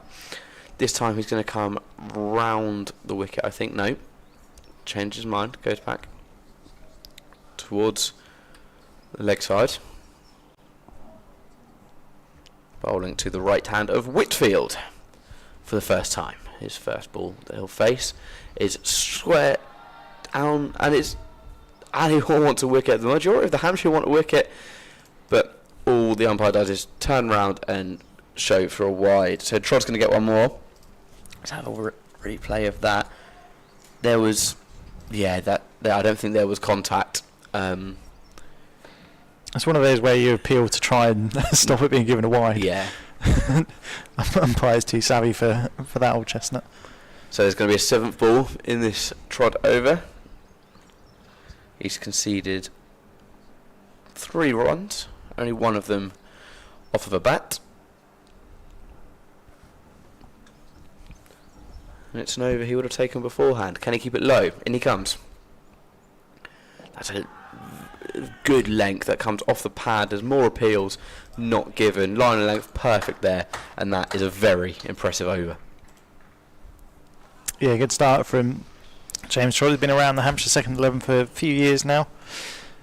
And, excellent diving catch from Nick House-de-Cleek to remove Church at the top of the order. Dylan Church, another Dorset player, so fairly local chap. As now this will be Ollie Williams from the nets end, where Hampshire's Men having a hit ahead of Friday's blast off against Somerset down in Taunton. Likes of James Vince, Liam Dawson, Chris Wood, Hilton Cartwright's back for the Hawks. Shish and Stubbs missing the first game, should be back for the Essex doubleheader here at Utilita Bowl on Tuesday. As it will be Ollie Williams to bowl from the nets end, left alone outside off stump by Tom Bevan. As I mentioned, Ollie Williams, that first innings cameo, 50 off 29 balls, really propelled Hampshire to a defendable total of 185. Without him, no, weren't looking so tidy. They were 139 for 9 at the end of the 16th over. And before that, 77 for 4, 78 for 5, 101 for 6. Middle order collapse for Hampshire, but Williams propelled them to 180. That one's come off the pad of Tom Bevan. Ball trickles out into the onside. There's no run.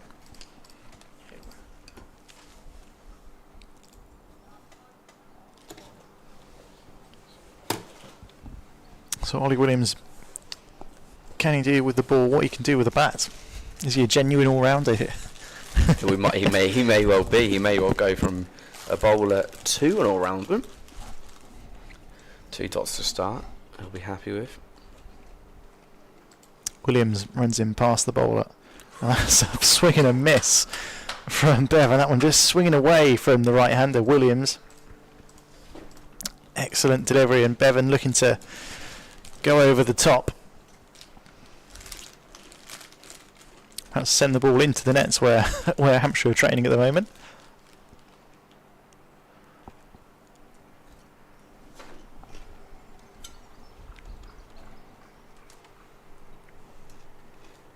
I'm trying to see the fielders out on the boundary. There's one at deep third, one at deep mid wicket. As Williams is in short to ball and pulled away into the leg side, and that I think has hit one of the buggies. Yeah, that went straight into the driver's seat towards the grounds tunnel to our left-hand side, and it's the first 6 of the innings. Tom Bevan gets off the mark, and that has been absolutely nailed. Just sort of a short arm jab that from Tom Bevan. He's off the mark after 6 balls. And Ollie Williams, well, hit a few of those in his innings. He's getting the treatment now. As here he is again. Balls to Bevan. This one defended into the offside. They'll scamper through for a quick single. Fielder's quick on it, but challenges batters quicker. Challenges 10 for 1. 1 ball left in this second over. It'll be Ross Whitfield, the Northumberland batter, to take strike. Perhaps not having the season he would like. 104 runs in 8 games, average of 13 across club cricket and for Northumberland. Here's Williams. This one's defended backward a point on the offside. It's the end of the over. 7 runs from Ollie Williams' first over of the day. And challenge 10 for 1 after 2. Yeah, that is certainly a start that you'd take. Ollie Williams will be happy with all by the 6, but that is T20 cricket for you. Are we going to see the return of Trod up on this side? I think we are. He was 1 for 2 in his first over, which is about as close to perfect as you can get in any form of cricket, let alone white ball, where it is very much just hit it. Bevan on strike, he's 7 from 7. Whitfield yet to grab himself a run. Left-handed ball, that's driven down the wicket beautifully up towards us, and that goes for 4. It was a full toss from Trod, and it was hit with such a sweet connection from Bevan, as we'll see here again, right towards the bottom of the bat.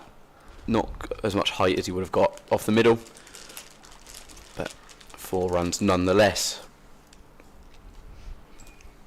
And Organ in mid-off, tried to get there but couldn't. Here's Trod again, now 1 for 6. A short ball this time, and he is absolutely hammered. And that's the third time, we have had a ball go over into the golf course and out for 6. And that run rate now increasing for the visitors. Trod 2 boundaries in 2 balls, and that was the pick of the bunch so far for his bowling. He changed it out for a short ball from the sort of medium to long length, and it was brilliantly reacted to by Bevan. He moves up to 17 after 10 runs from the opening 2 balls of this over. Trod now just sort of forced to stand and wait to receive another ball. I don't know if we're going to fetch that one or if we're going to wait for a new ball, but that can't benefit Trod because he's now sitting on the fact that he's gone from 1 to 2 to 1 to 12 in the space of 2 balls. He's now going to be thinking, what am I going to do for this next delivery? Where Bevan's sitting there thinking, I've got you now. I've got you where I want you. So, I'll be interested to see where we go from here. Yeah, we've not seen... they have found the ball. I think that's Fletcher Middleton down there at Team Mid-Wicket. He's running onto the golf course to find that. As we look at our surroundings, there's the Utilita Bowl, which will be packed out next Tuesday. Bevan again facing Trod. It's a medium length this time, and that goes out towards the off stump. A swing and a miss from Bevan as that goes through to the keeper Ali Orr for no run. 3 to go on this Trod over, and he would have been begging for a dot ball there, so he will be pleased with the outcome. Nice line, nice length. Gave Bevan something to swing at, but it was a bit of a snatch attempt. Organ gives the ball to Trod. All bar one of the Hampshire field in and around the closer boundary. That's a shorter ball. It's gone for another wide. Ali Orr, a brilliant diving catch there to stop it from running for any more than just the one wide run. But it seems to be a bit of a harsh one. But with it being leg side, it's obviously more likely to be given. And that will be a further 3 balls to come for Trod as he steams in. It's quite a quick run up. Batter's past the umpire, driven well out to point and well stopped. An attempt at a stump hit from the pre-run, but Whitfield got himself back into his crease before the ball had travelled. Well fielded out the backhand side as well, out towards mid-wicket. And Trod, whose over seems to have lasted for a lot longer than the standard we've had today, has 2 balls remaining out of his added on 7. He drives in again, up and past the umpire. A lengthy one this time. That's just driven out towards mid-off where Fletcher Organ is. They get a single, so Whitfield is going to get his 1 ball on strike before he potentially gives it back up to Bevan. Bevan occupying the majority of the strikes so far in this innings. He has faced 12 balls of the 18 or 17, that have been bowled. Well, 18 with the wide. He has scored 18 of them.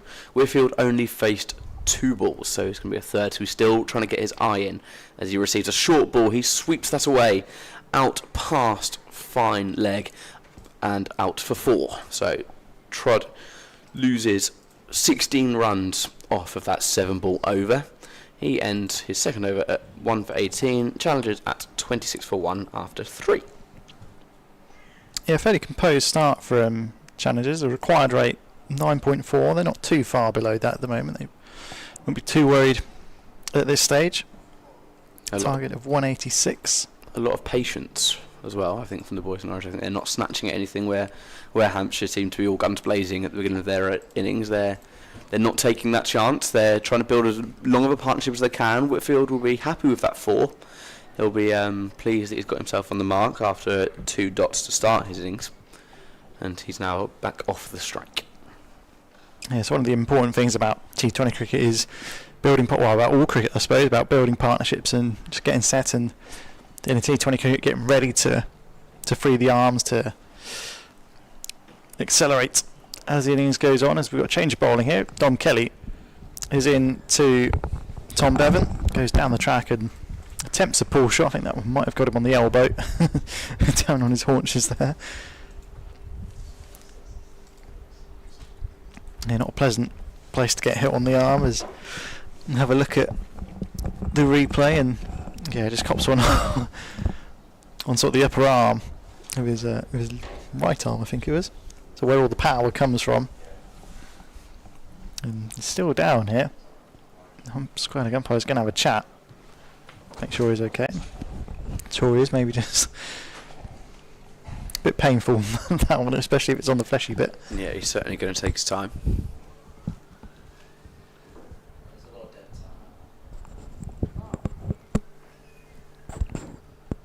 Oh, he's back up now and nearly ready to go again. Does Dom Kelly go again? Go for that short ball back to back. He's in now. Balls, he does go short. That one just holds up in the pitch a little bit. Defended into the offside. Got Bevan by surprise a little bit. A bit of extra bounce. He was certainly inviting that ball, wasn't he? Unwonk that camera.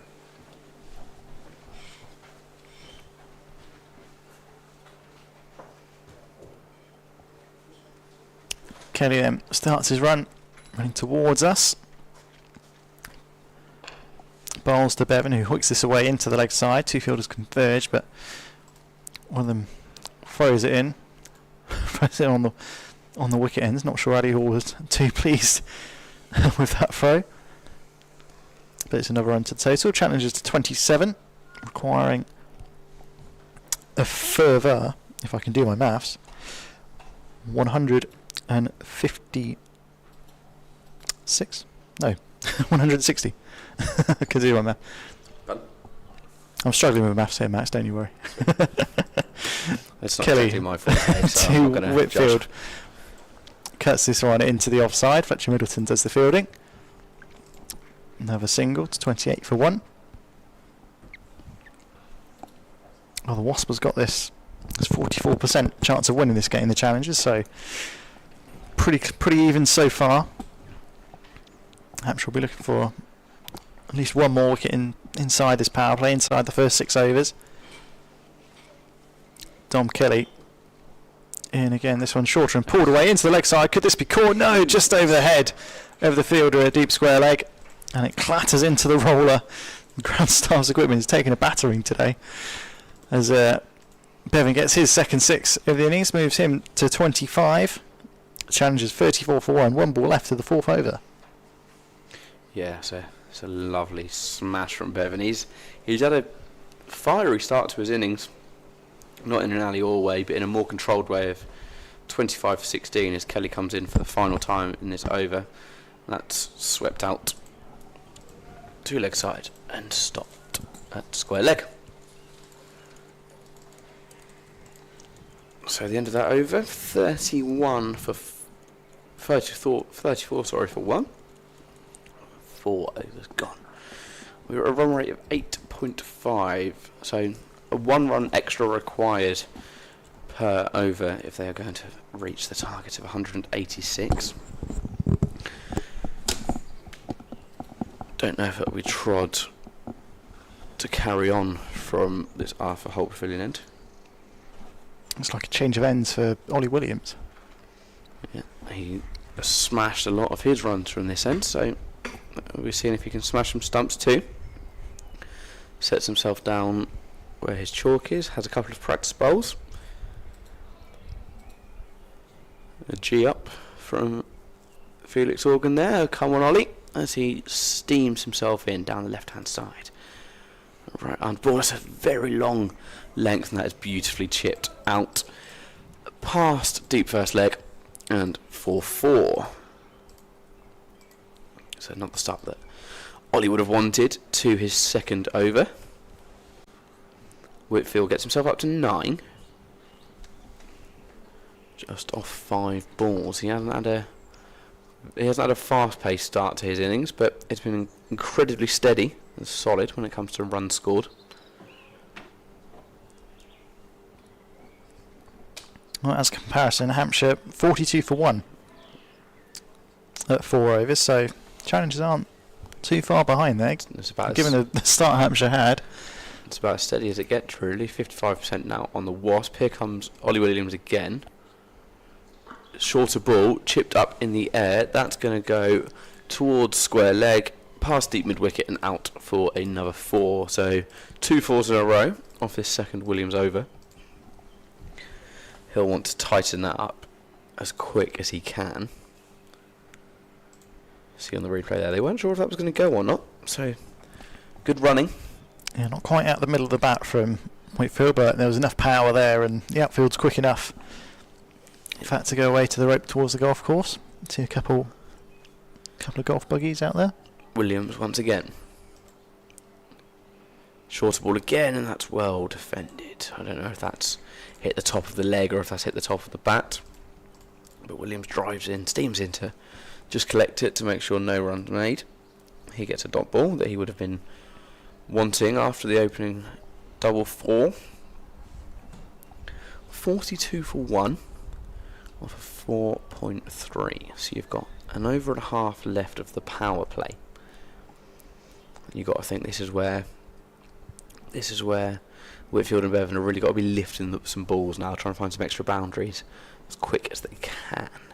And it is Whitfield who's going to drive it only as far as point, where it's easily stopped. And I think that is why, I think it's shots like that are why we're looking at 42 rather than 50, mid-50, maybe even 60, because a lot of their drives out to point or out to square leg have been sort of low on height, and low and quick, almost like bump and run type shots rather than lifted over fielders that find boundaries. So I think that will sort of be maybe one benefit of the power play ending as less short fielders. As Williams comes in again, it's a very middle ball. It's potentially come off the stumps, off the pad, at leg side. So that may well be called for leg bias.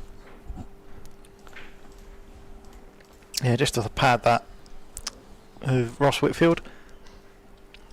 Another run to the total, 43 for 1. Is he laughing at me? One to come after that leg bye. And it's a position that Ollie Williams would have been pleased with after the opening 2 4s for his over. One to come. Good line, good length, well left from Bevan. And that ends Williams over at 43 for 1. He's over 15 after his 2 overs. And the run rate, relatively similar, required at 9.53. Yes, a decent start from challengers. 1 over left of the power play. Looks like it'll be Dom Kelly to have a second over. But yeah, they started well. Not quite out the traps as quick as Hampshire, but only lost the 1 wicket so far. Well, they're not that far behind the rate either. Going to 8.6, required is 9.53. So they can still keep ticking things along as they are now, but knowing that they will have to accelerate at some point as Dom Kelly is in from the net's end. A slower ball, this one's skied in the air, should be taken aback with point in ears. Fletcher Middleton takes a simple catch just outside the 30-yard circle, and that is the end of Ross Whitfield for 13. It's the second wicket to fall for the challengers, and just as we said, they were having a composed start. They go and lose a wicket. Not what the challengers wanted, exactly what Hampshire wanted. Challengers 43 for 2. Yeah, and it's a rash shot from Whitfield. He sort of just he had a swing at it and didn't time it very well at all. As he just sort of comes off the top, and Middleton will take that all day. And that is the breakthrough of this partnership that Hampshire wanted. They haven't really allowed Whitley to get any type of momentum, and that only capping him at 13 runs is good from a Hampshire perspective. 5 to go on the power play. Bevan still sat at 25. It feels like this innings is slogging a lot slower than the Hampshire one was. Yeah, the captain's now at the crease. Dan Lincoln, formerly of Buckinghamshire, now playing for Staffordshire. Still plays for High Wycombe in Buckinghamshire in the Home Counties Premier League. Had a good season so far, 194 runs, average of 38.79 with 1/2 century. Going for High Wycombe against Henley on Saturday. Follow that with 46 for Staffordshire against Lincolnshire in the National Counties Trophy, the 50 over competition there. He'll be on strike to Dom Kelly, Hampshire all-rounder. Right arm over, bowls this one defended out into the offside, and Lincoln will be off the mark straight away. Brings Tom Bevan back on strike. He's 25 not out. Challenge is 44 for 2.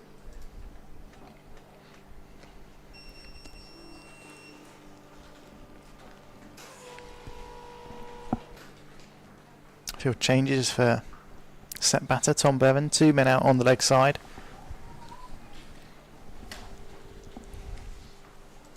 Trying to see where the others are actually.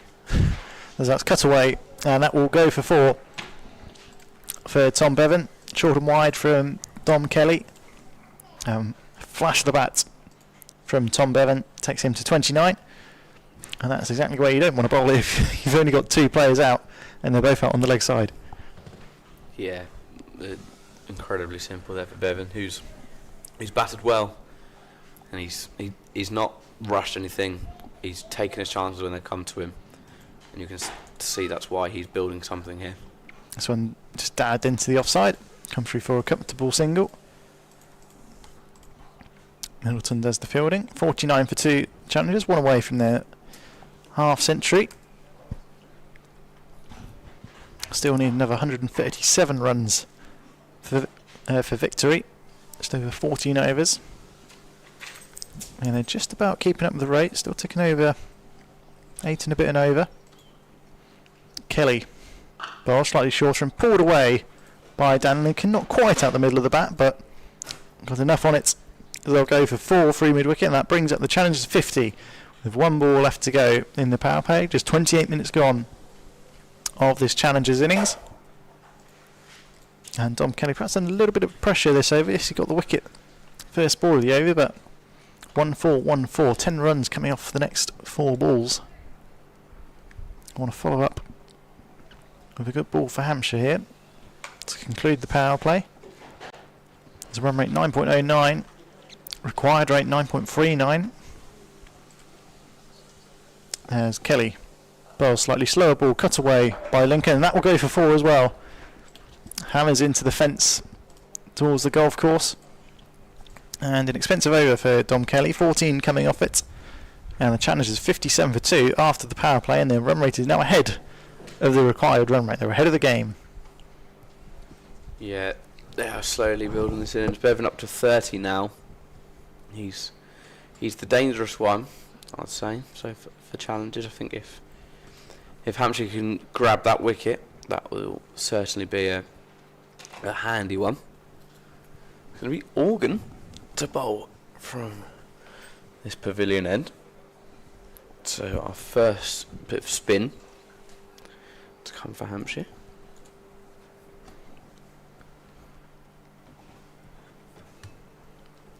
The right arm spinner.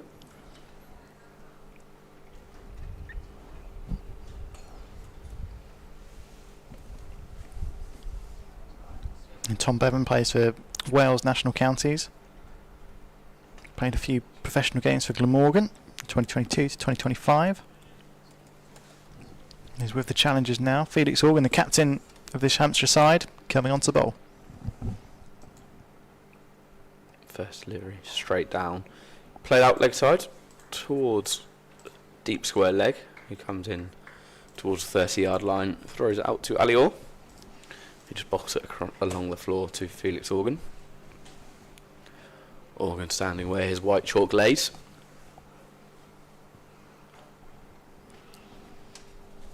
A couple of instructions from Alior, just moving his fielders around slightly. Fine leg comes in just ever so slightly towards backward. Organ again, a lot of spin on that one, but all relatively straight. There's a single, goes out towards mid wicket. Moves in from deep to mid. Felix again. 2 singles of his first 2. This one's well defended, and Alior just slowly struts out to collect the ball. He didn't really have too many options there, Bevan, when the ball was delivered to him. It was a bat down situation rather than a swing. Just get the ball in front of the bat and don't let it move. As Organ comes again, and this time Bevan can come up the stumps, make a good connection on the ball, and doesn't travel as far as he would have wanted to. Stopped in and around mid-on, but a good shot nonetheless. He got himself another single. That moves him up to 32 off of 23. Organ gone 1-1-0-1 so far off his first 4 balls. Again, spins it. That's clipped out lovely, and that's going to go run for 4. Is it? Its note is well stopped out by deep extra cover, and eventually it is given for 4. I was unsure whether it was stopped before the line, before the boundary or not. Down here at deep extra, it wasn't. And Organ concedes an extra 4 runs. That's now 7 off his opening 5 balls. Can he keep his tally from going too high? He takes his first couple of steps before deciding to turn back. Goes in. Second time's a charm on this 6th ball. That's a better delivery. It's deep. Almost Yorker-like when it comes to the tract, but that is played out towards deep point, and a 8th run is onto the tally for against Organ. So that's 65 for 2 after the opening 7.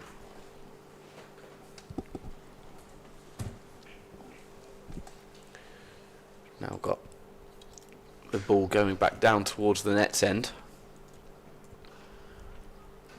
Alior maybe lining up for a speed bowler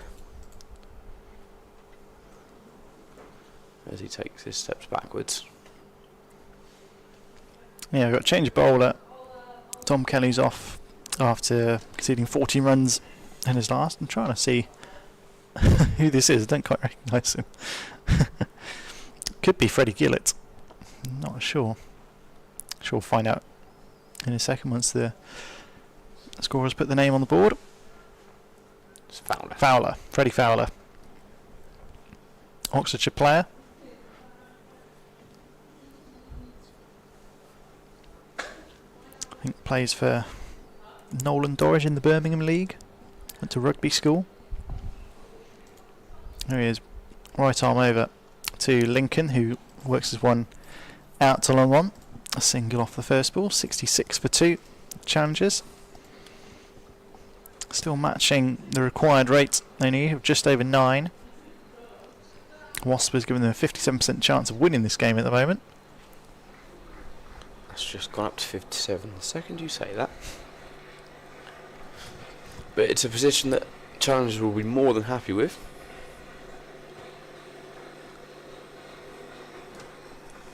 Here's Fowler running towards us.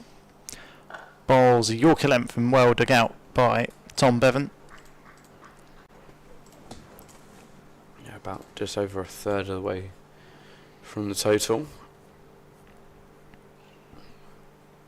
And just over a third of the balls down. So about as solid as you can get from the boys in bright orange.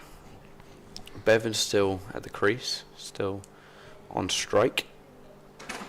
Fowler has 7 wickets from 4 games for Nolan Dorridge so far this season. This one chipped back down the ground. That's a lovely shot from Tom Bevan. Perfectly timed, and the ball just dinks off the wheels of the sight screen at the far end. Bevan moves to 36 Challengers 70 for 2. Still another 116 runs to win.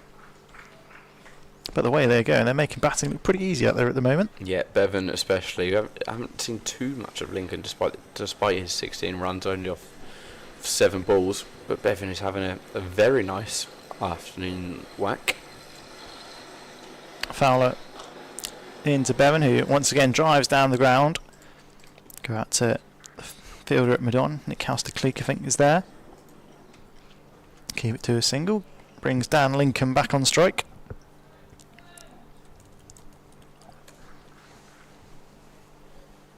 I think I read somewhere that, yeah, Dan Lincoln used to play for Berkshire, but he stepped down from his role as a player and captain for Media Fame. This was in March earlier this year. Now playing for Staffordshire. Here's Fowler. Bowls a short ball and cut away by Lincoln. A good sliding stop by the fielder out there on the offside boundary. Keeps it to a single. Lincoln to 17. Challenges 72 for 2. Chasing 186 set by Hampshire. Ollie Williams, academy player, the star with the bats, 53 off 29 towards the end of the innings. Ali Orr making 15 off 8 balls to get Hampshire off to a flyer. Finn Gordon 35 off 21. Dom Kelly 34 from 22. As well as Fowler's in. This one worked off the legs of Tom Bevan. They might think about a second, and Bevan wants to come back for a second, but fielder out there, Dom Kelly at deep mid wicket, keeps it to just a single. So it's the end of the over. 8 runs off the first one from Freddie Fowler, and challenges 73 for 2. Felix Organ makes his way back over towards the Arthur Holt Pavilion end. I don't know if that's to grab the ball. Yeah, it is.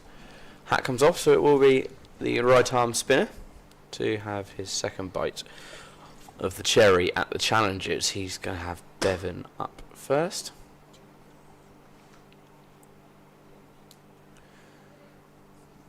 I've just seen on the camera, I'm not sure if the scorers have got it wrong or if they're just wearing different shirts, because Lincoln's shirt says Cornwall. So, don't know if that's just a chuck any kit on, or if it's I think it might be. Yeah. But Organs lives to Bevan. Bevan 12 away from his half. One that could quite easily be achieved in this over with how his striking's going. That's cut away. Chipped for a single. Out towards short third man.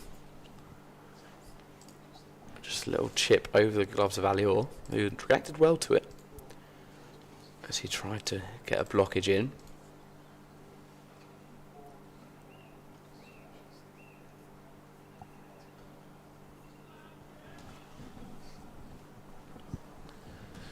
Felix Organ again. Hampshire's number 3. Ball close to his chest, bowls the spin. Well caught by Lincoln. That's stopped out by deep point. Lincoln cannot only grab a single. Bevan back on strike.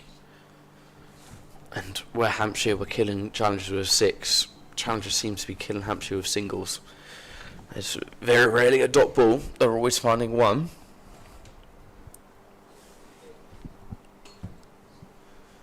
Organ for a third time this over.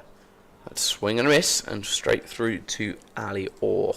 No appeal, no finger point, just a straight dot ball.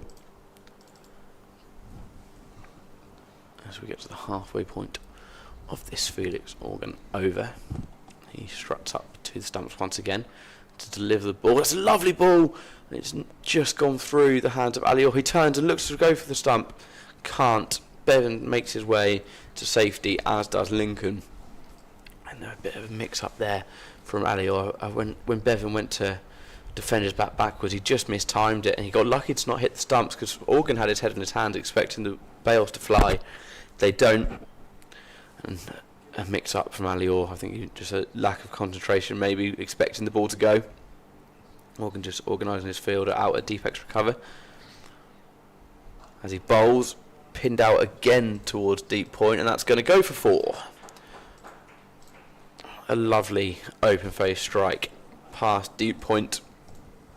There was no massive rush out there to get the ball. I think the ball sped up quicker than everyone thought it was going to.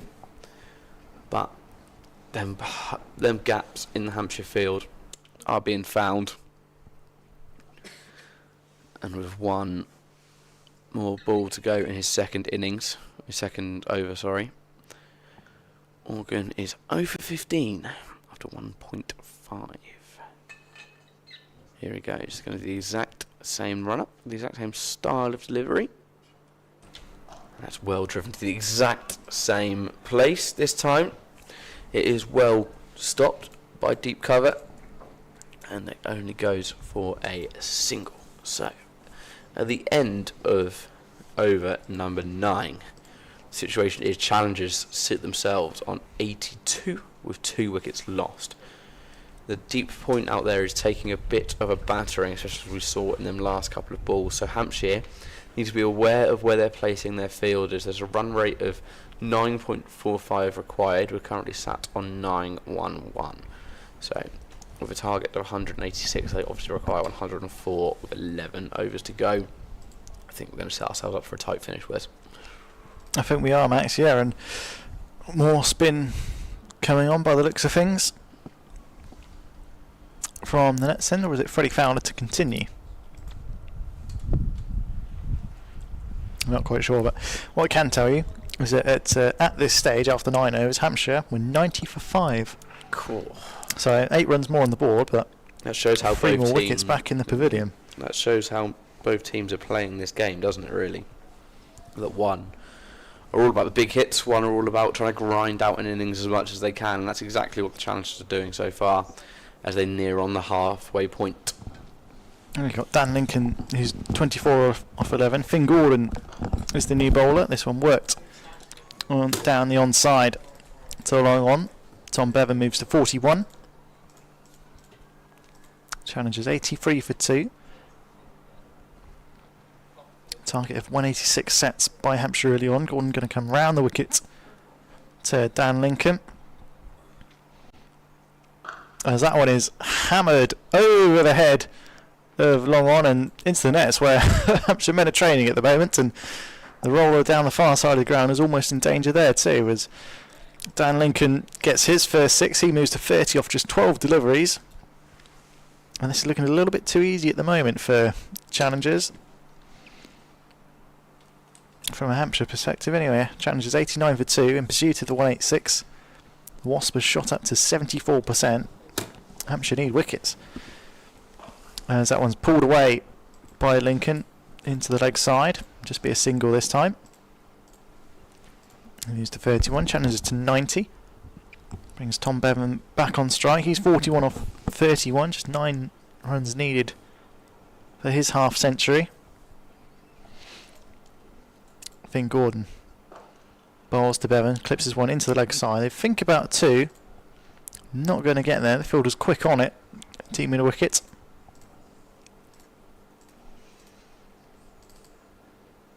And Gordon's going to stay over the wicket this time to Dan Lincoln. Having been hit for that man of 6.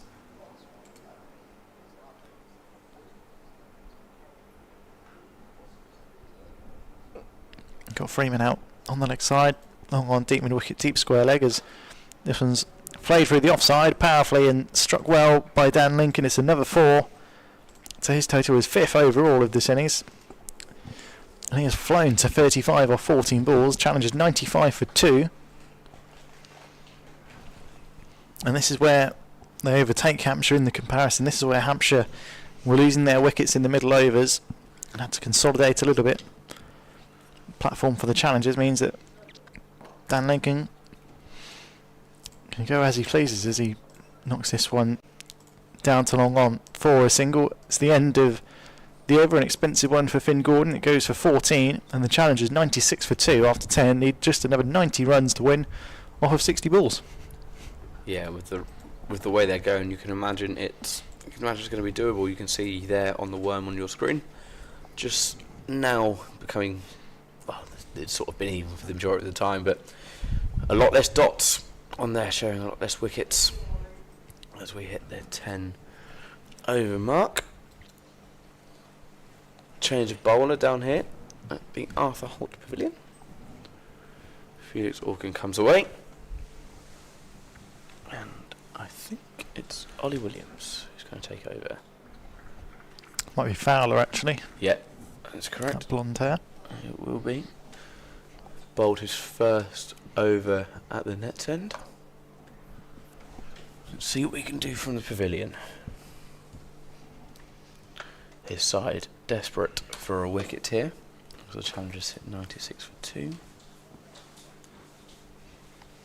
In he comes.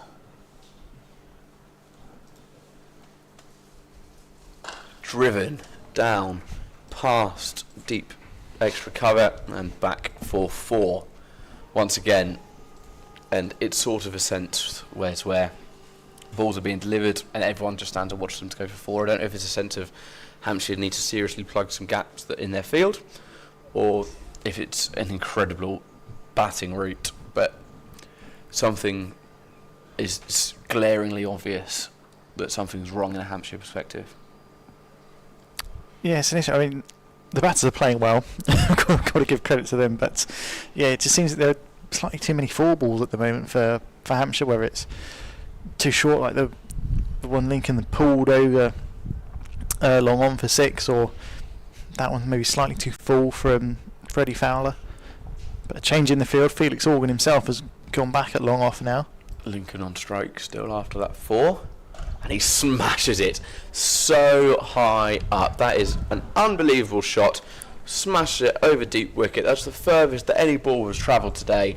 That has gone deep into the golf course, and that goes for 6. Lincoln takes himself up to 46. Let's just have a look at that again. Back foot rooted to the floor up and until it goes onto the toes. Left leading foot just slightly forward, and gets battered into an absolute oblivion.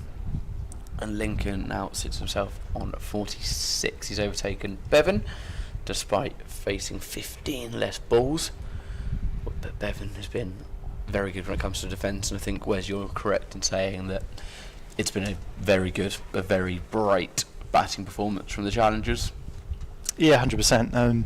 The pitches here on the Nursery ground usually are pretty good for batting. Obviously, excellent ground staff here at Hampshire and Utilita Bowl, preparing pretty good wickets, and with there being not much shade, not much cover around the ground, the pitches, they do get baked by the sun. Obviously, I know we've had a bit of rain this week, but pitches has been under cover for a little while, so they're good to bat on. And yeah, Dan Lincoln certainly making the most of that at the moment. That one, watch out if you're on the 12th hole or wherever you're on the golf course.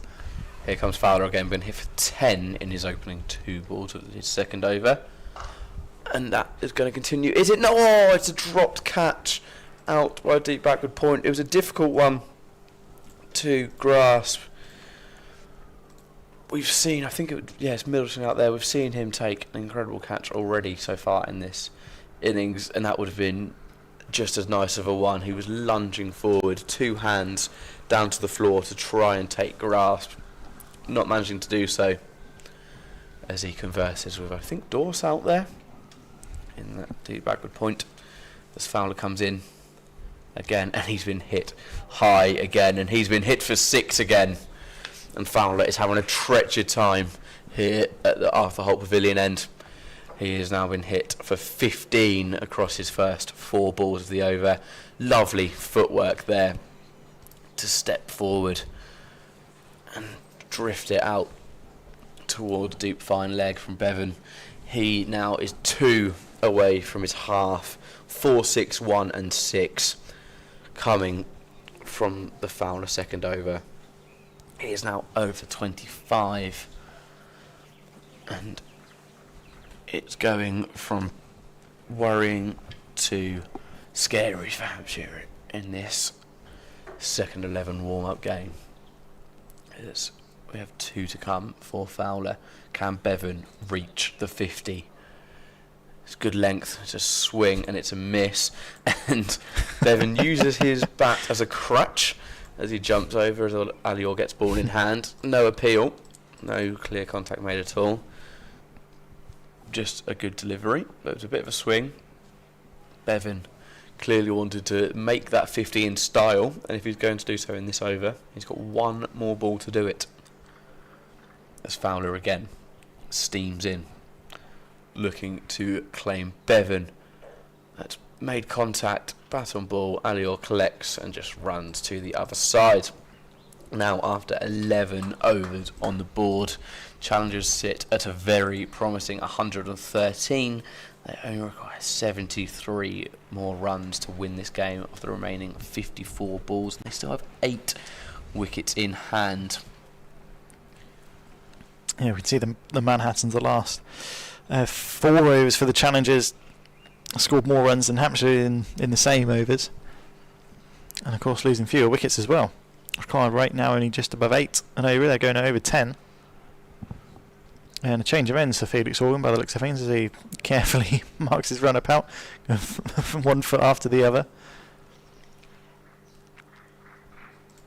I'll scratch the ground, forget the spray paint. See what change of ends does for the Hampshire skipper today.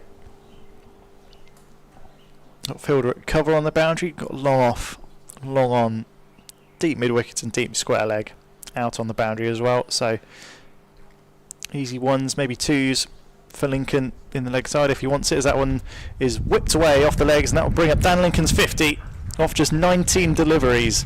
It's been quite an exceptional innings for the 30-year-old, the ex-goalkeeper from Dorking Wanderers. And he's making batting look pretty easy out there at the moment. Challenges 117 for 2, 69 to win from 53 balls. And Felix Organ, change of ends, hasn't started well from here. Just moving square leg a bit more behind square on the onside. He's in again now. This one tossed up, and that was launched and could be a catch, and is dropped out at square leg. Ironically, if the fielder had stayed where he was the ball before, that would have went straight to him. But not an easy catch. It was hit fairly flat, hit powerfully by Dan Lincoln. That's the second drop in as many overs now for Hampshire. And there's that saying, catches with matches. Well, they've dropped Dan Lincoln. I think they've dropped Tom Bevan as well. As Organ's over the wicket, this one tossed up, and that is launched down the ground for a 1 bounce 4. The ball goes underneath the sight screens at the far end, and that's 50 for Tom Bevan as well. Slightly slower, but 36 balls, 4 4s, 4 6s, anchoring this innings for the challengers. They moved to 122 for 2, just 64 required now. That required rate 7.5 and over. They're well above that at the moment. Organ, reverse sweep and through the hands of backward point. That was a slightly trickier chance, but he looks disappointed. The fielder at backward point. Punched the ground in frustration. Yeah, maybe a sign that he thinks he should have got there as a tough chance. The ball would have been spinning quite a lot as well. They're not the easiest to take, but saved 4 at the very least. As this one's worked back up the pitch by Bevan, out to long on. Come through for a single. 123 for 2.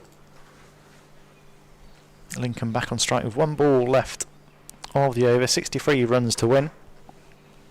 As a comparison, Hampshire 107 for 6 at this stage, so challenge is well ahead of that at the moment. Organ, slightly quicker ball. This one just worked into the onside. No qualms about 2 runs there. An easy single. And it's the end of the over. 11 runs coming off that one from Felix Organ. And the challenge is 124 for 2. And Wasp is now up to 95% chance of winning this game. I don't think it takes a genius or a computer to show how likely the outcome is that the challengers do claim a victory here. 124 for 2. And where Hampshire were losing silly wickets, it's what the challengers haven't done. I think that says it blankly, because not really too many of the Hampshire wickets were due to specifically good bowling or fielding. They were cheap wickets done by big shots that weren't necessarily needed, and challengers haven't done that. Challengers have kept themselves strong been steady and not jumped at taking anything they can. It's going to be Kelly to come back into bowl. He has taken one of the 2 wickets that have fallen for the visitors. He's conceded 22 runs in that phase of his opening 2 overs. Got 2 more to come. Hampshire's number 16. He's going to be bowling right armed round the wicket.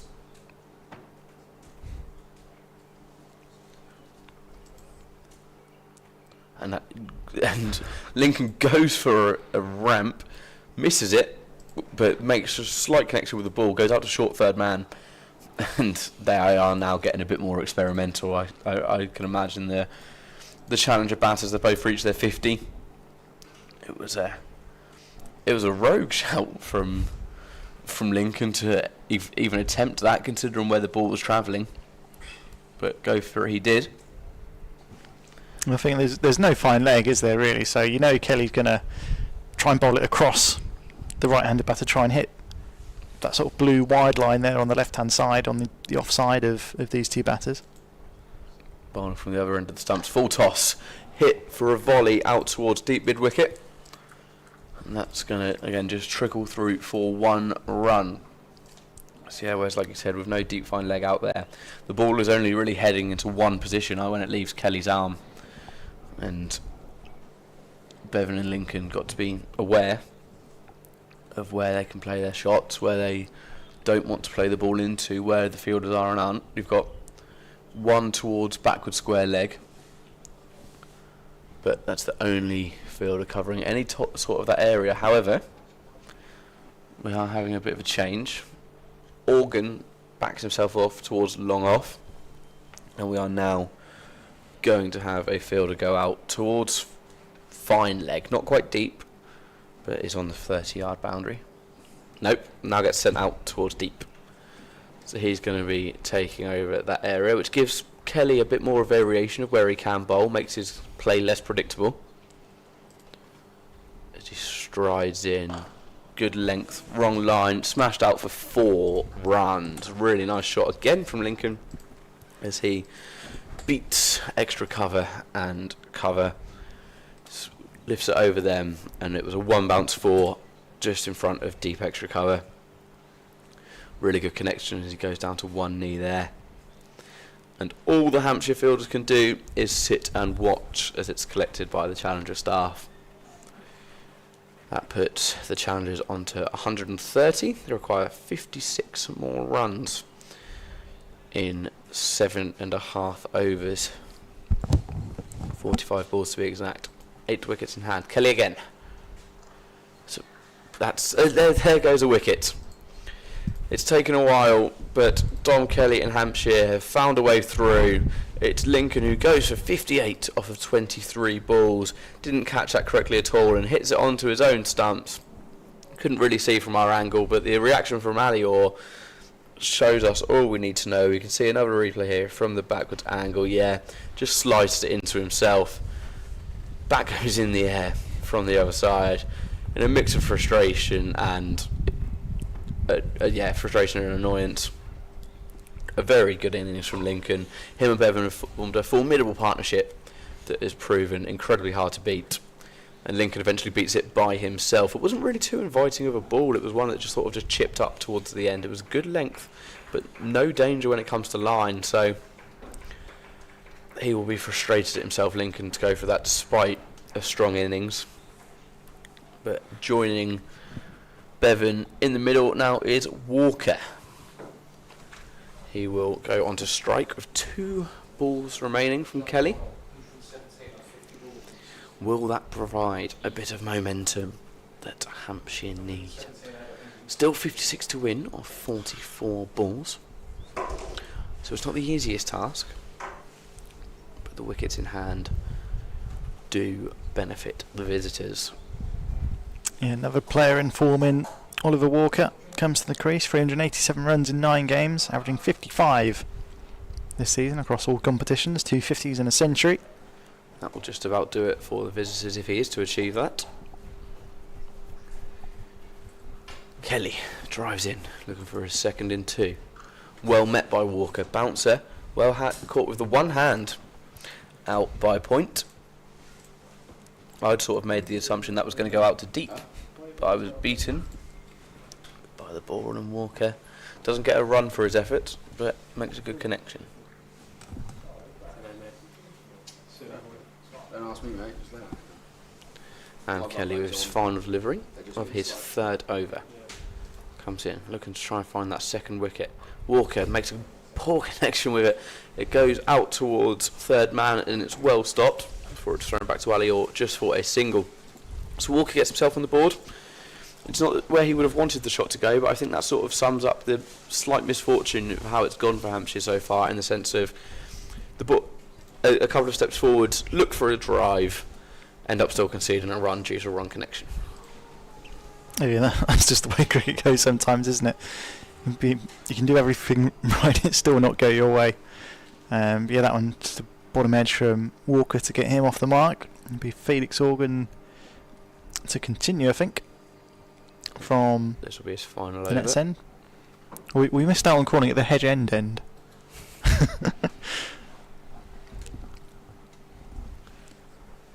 Not quite as bad as Ali 4. Ali 4.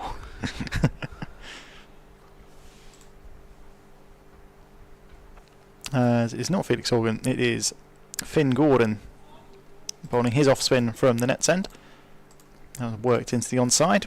Going through for a single. Bring Tom Bevan back on strike. He's 54 not out. 39 deliveries. So having removed Dan Lincoln, can Hampshire start pulling things back now? Run rate 7.9 required. Gordon to Bevan, skews that one off the outside edge. Get a single out to point. Another run to the total, 133 for 3 challenges, and then pursuit of 186.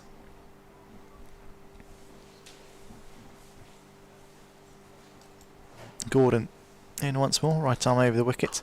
That one's hammered down the ground. They should be out caught at long on, and is. There's another wicket that Hampshire needed. It's Ollie Walker. He's gone for 2. And Finn Gordon picks up his first. Is this a start of a fight back for Hampshire? That's 2 wickets in the last 6 balls. Tom Bevan is still there, though, on 55, but if they can keep him off strike, keep getting batters at the other end, who knows, we could be in for a close finish here. But Finn Gordon picks up his first wicket, challenges 133 for 4. Yeah, a relatively simple take there.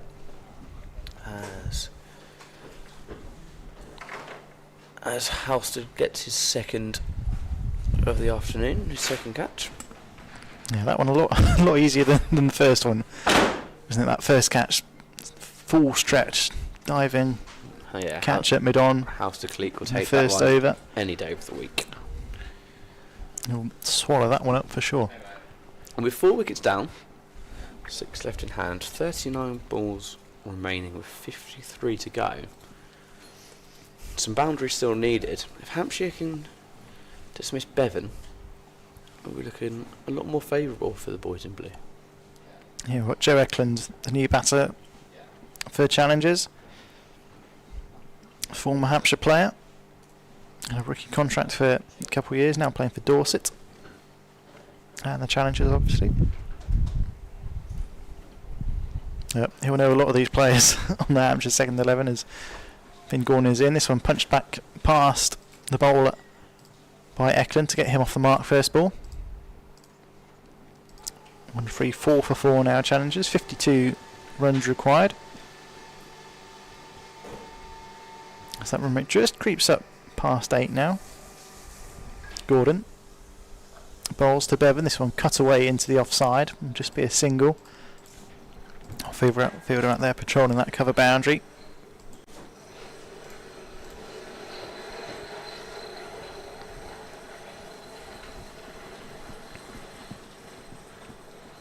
Still got the free fielders out on the leg side.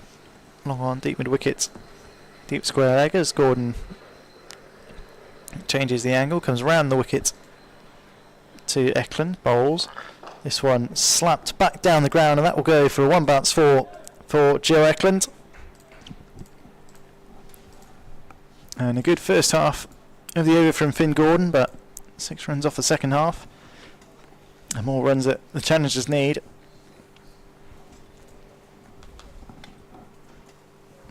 Only another 47 now required for victory for the challengers, with 6 overs to go. So they can plain sailing from here. Yeah, if they can keep a steady run rate, you'd think that should be enough. Eklund, good welcome to the game drive there.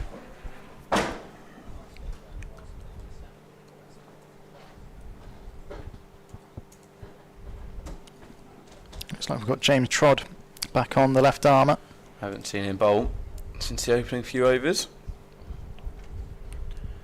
He'll come in.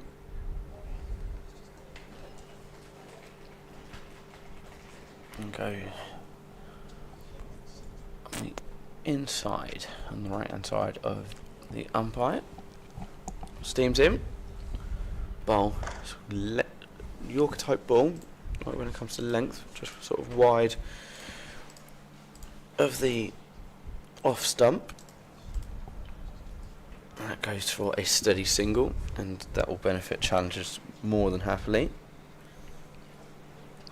Bevan, I think China was shaping up to hammer that one into the golf course again, but good delivery from Trod. Throwing it wide outside off stump, keeps it to a single.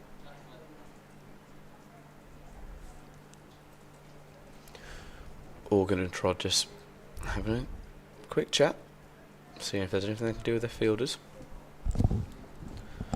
Decides that deep backward point can come in towards point area, maybe down to short third man. No, it looks like he's going into around gully, around point. That'll be a short ball here from Trod.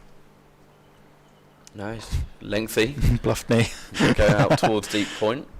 Does Eklund. And Bevan gets himself back on strike. He's scored 57 from his 42 deliveries that he's faced. Knowing that his side need 45 to win.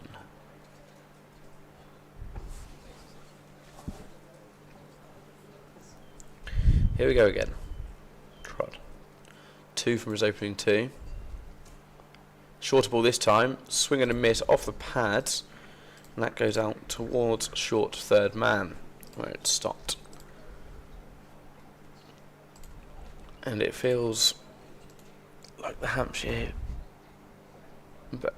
fielders are sort of waiting for the pin to drop for their side, because it doesn't really seem to be easy out there for them.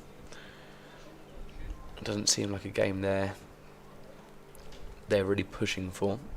It's obviously just minutes in the tank and balls being delivered and faced, which is the main aspect of a day like this. Is a decent delivery from Trod, given as a wide.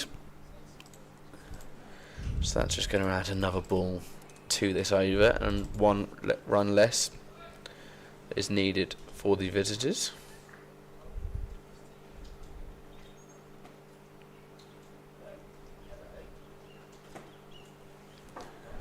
Three to come for Trod as he squares up with Eklund yet again. He is 6 from his opening 3.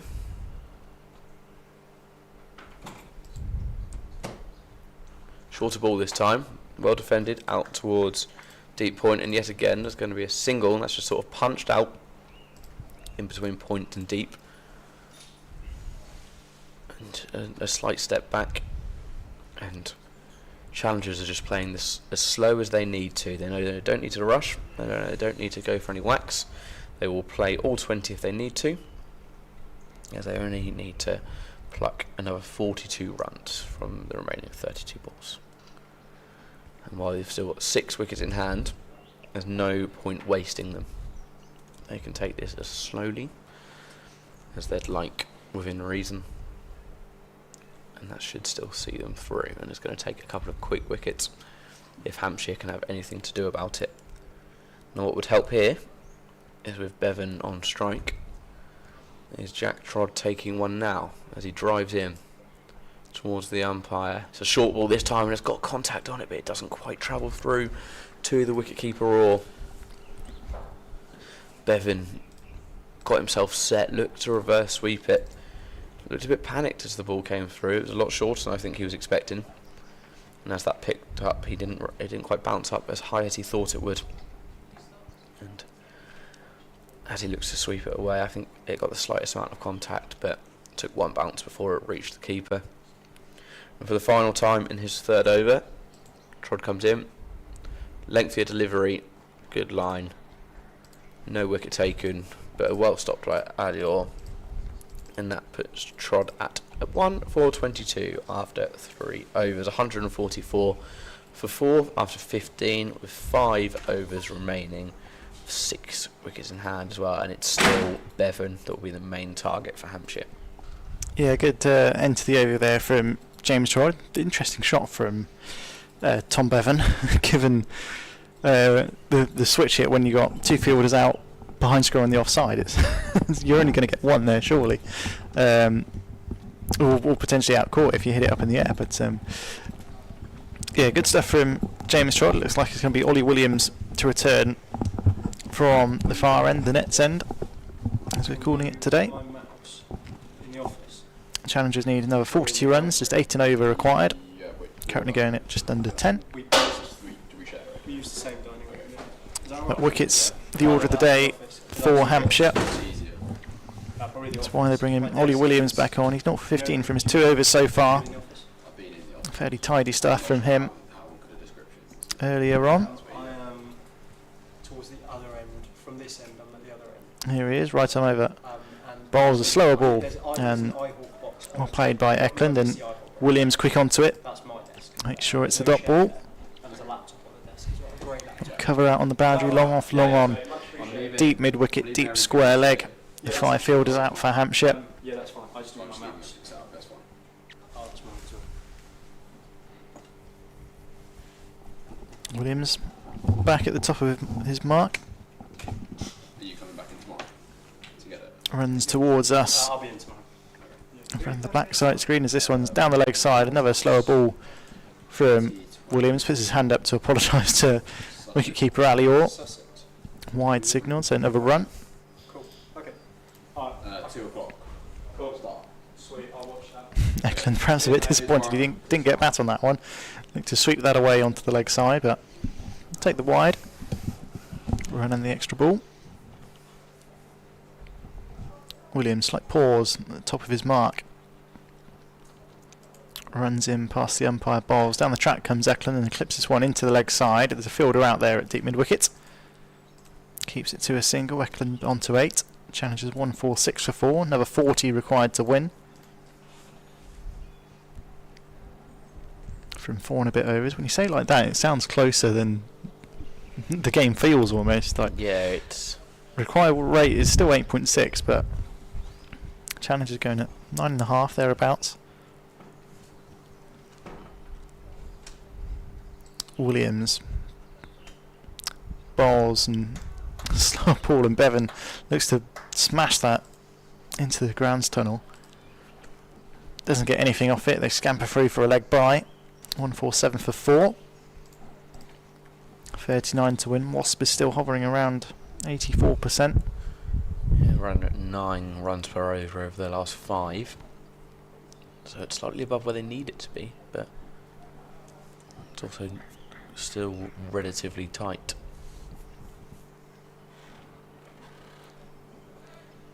Yes, wickets that Hampshire need. You think that they're going to struggle to prevent these 39 runs if the challengers aren't bowled out, as Williams is in. This one on the pads of Eklund. Worked a short fine leg and run through for another leg bye. 148 for 4.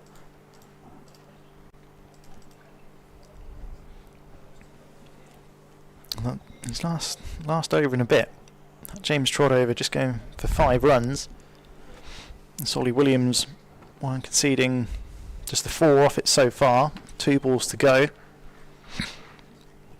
Putting a little bit of pressure back on challengers. Here's Williams again.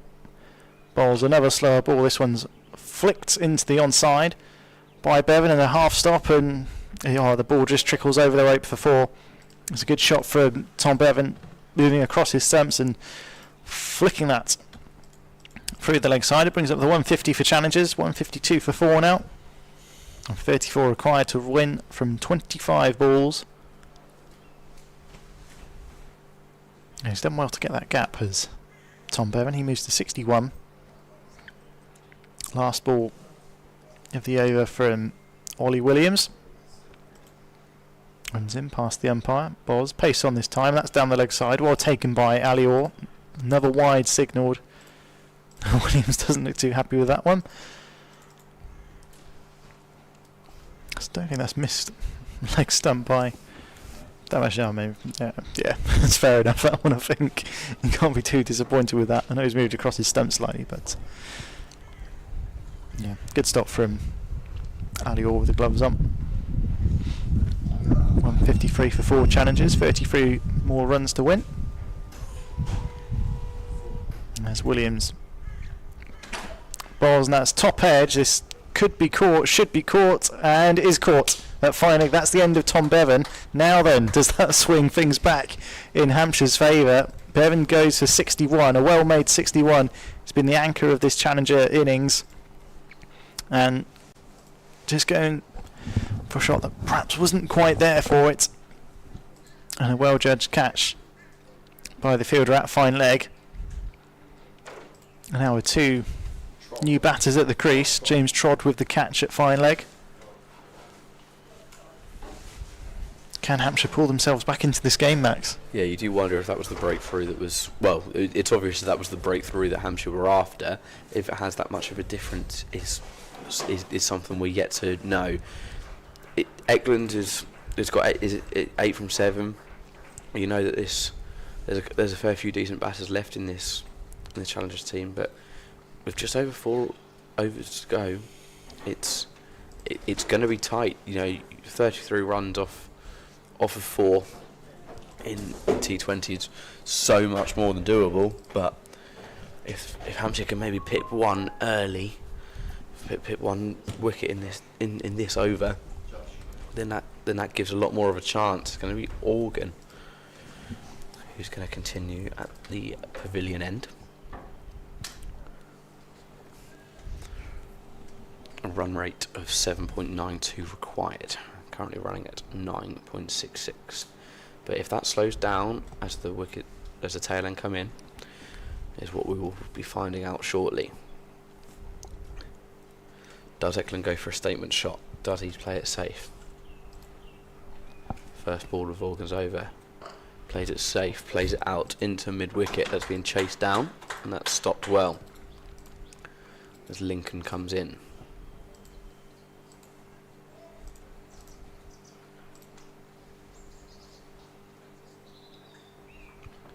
One of 2 Lincolns. Yeah, Josh Lincoln in now. Brother of Dom. Organ again. Someone come from cover to mid-wicket. Kelly, I think that is out there. And that's swept beautifully off of Organ's spin bowl and out where deep fine leg would have been situated. And it goes for a 1 bounce 4, so if there was a fielder out there, then that would have been stopped. So it's a brilliant find from Lincoln, especially on his first ball, to be able to scoop that out for a 4. And that takes the runs required down to 28 off of 22 balls. Organ again, 3rd time this over. It'll be his final over. And this one swing, there's an appeal there. Does it get given? It does not. Organ drops down to 1 knee. Nobody really followed him in the appeal. We'll be able to see a replay of that in a second, I imagine. No, we're going to go again with Organ, but yeah, it didn't seem like there was too much to appeal for. Organ again, this one's defended out straight back to the bowler, so a nice little 1-2. as he fields off his own ball. Better from Organ there for the last two. Good length, difficult to play. Good from Lincoln there as well as he faces his third. Two to come.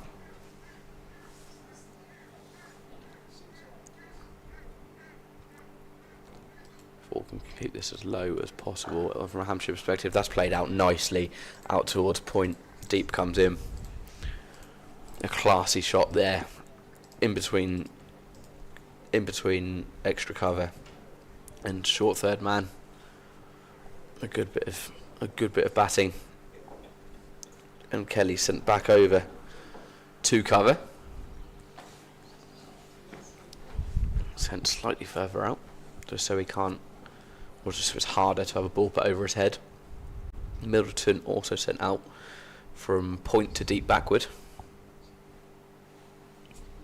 So there's now a deep backward point, there's a deep point, there's a cover as well, as a deep extra cover.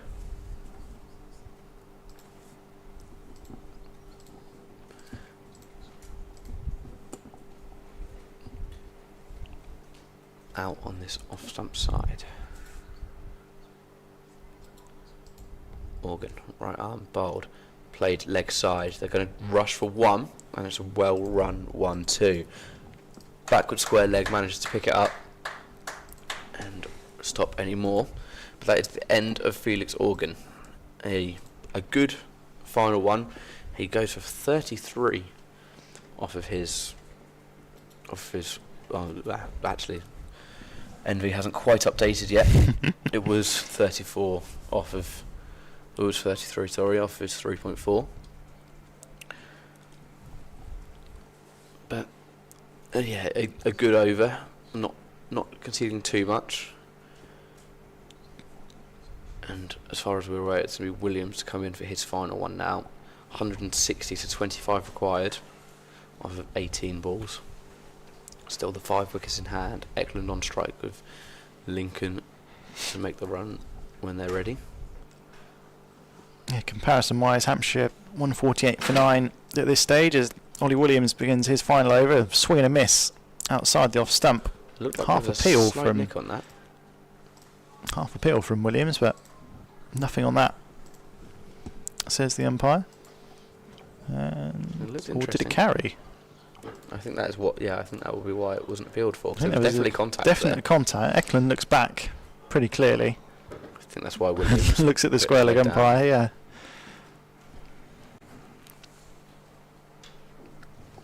Yeah, so the slower ball, yes, deceiving Eklund, but not quick enough to go free to Ali Orr behind the stumps.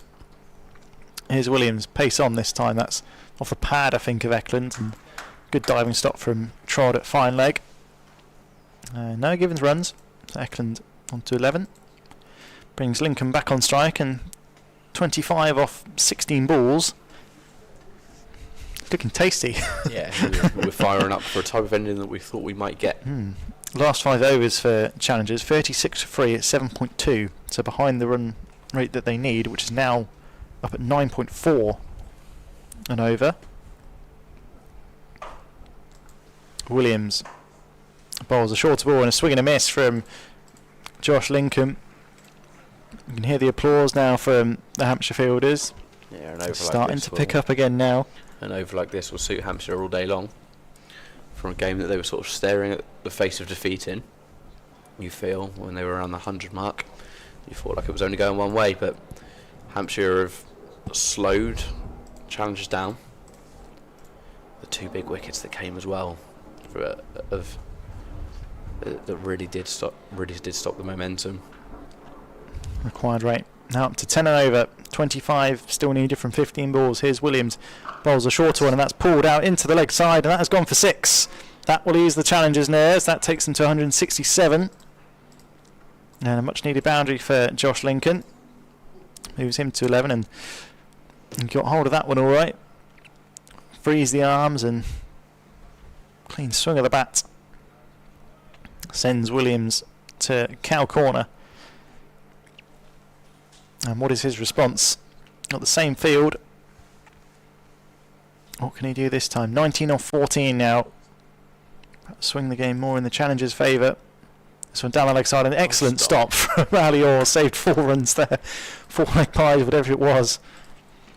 Excellent work from the Hampshire keeper.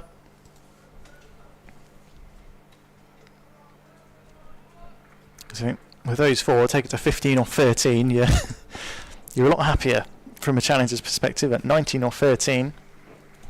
Still probably in the challenger's favour, but a wicket now. Last ball of the over.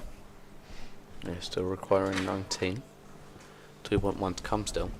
So if you can grab a dot here, and you get 19 off the final 12. Williams, that's a attempted slower ball and it's given wide. That's not the situation you need a wide ball in. I think Lincoln asking for for perhaps a no ball there. Did that one land on the cut strip? Just about. So it is given a wide, so no free hit for Lincoln. He will get the extra ball. 168 for 5, the challengers. 18 needed from the best part of 2 overs.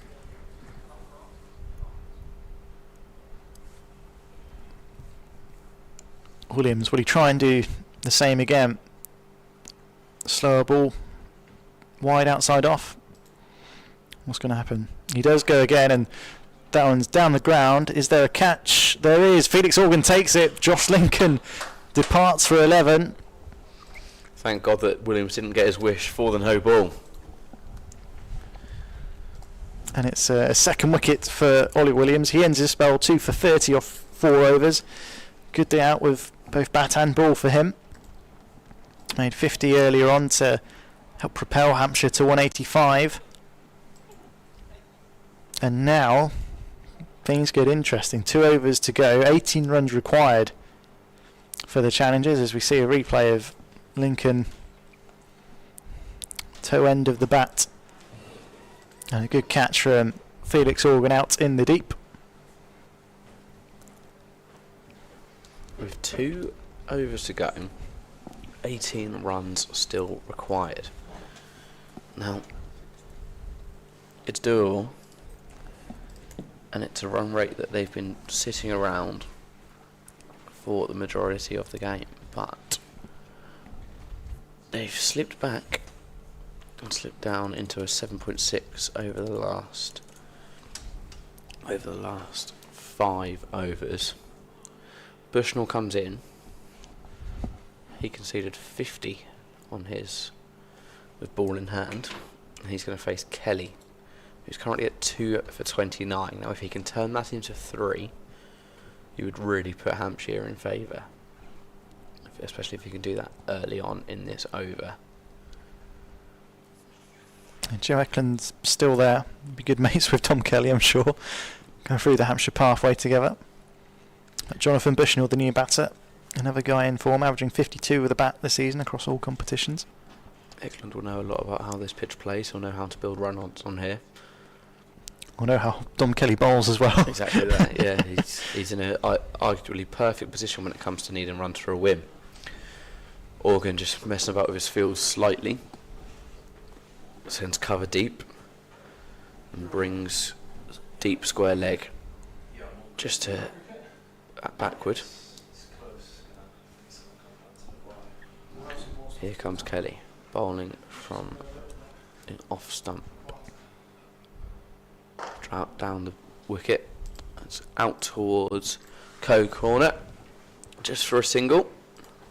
Gets Bushnell on strike for the first time this afternoon. He's going to face his first ball. I do wonder if it will be a case of, yes, he's on good form, but Eklund's just had them few more balls faced. Maybe try and keep him on strike if they can, as often as they can. Organ now goes towards cover. Sends someone else out towards extra. Kelly again. Swing and a miss from Bushnell. And that will suit Hampshire. Yeah, slower ball from Kelly. Beats the banner Bushnell. Yeah, Bushnell took a couple of steps down the track while going for a swing. But with Alior's position 10-15 yards back from the stumps. There was no chance for a run out. So 1.4 to go, 4 of them to be delivered by Kelly, currently facing Bushnell. Yet to score a run, only 1 ball faced. Kelly again. Exact same position, this time a bit more of a full toss, well connected, and Bushnell will get a single that goes out toward deep backward point, where it's well picked up. And Eklund gets himself back on strike. He's got 3 balls to come from this Kelly over. In an ideal world for him, he stays on strike for all of them. Yeah, he's got to try and, as you say, score as many runs as he can from these 3 balls, leave them the least amount of work to do in that final over. Yeah. So if he can get a boundary or 2. In an ideal world, he wants 7 from these last 3 balls, I think. 7 to 8. You want under 10 to go from the last over. Kelly, 3 to go, driving in. There's going to be some of them. Is it going to be 4 of them? It is. So 1 bounce 4. It gets in between deep mid-wicket and cow corner.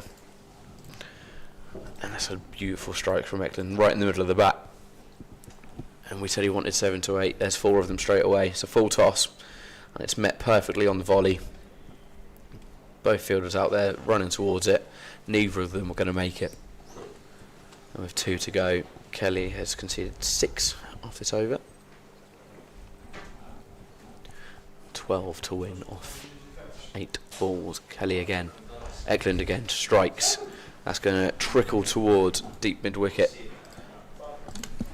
And he gets himself off of strike. Gets Bushnell on with 1 to go in this over. 11 to win. I think they'd potentially sacrifice a run if that meant keeping Eklund on strike. I think that would be their favoured position from a challenger's point of view.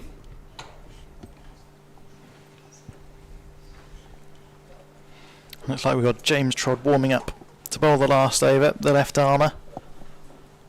Not the end that he's bowled at so far this innings, is fielders just making sure they're in the right position. Deep backward square leg comes into backward.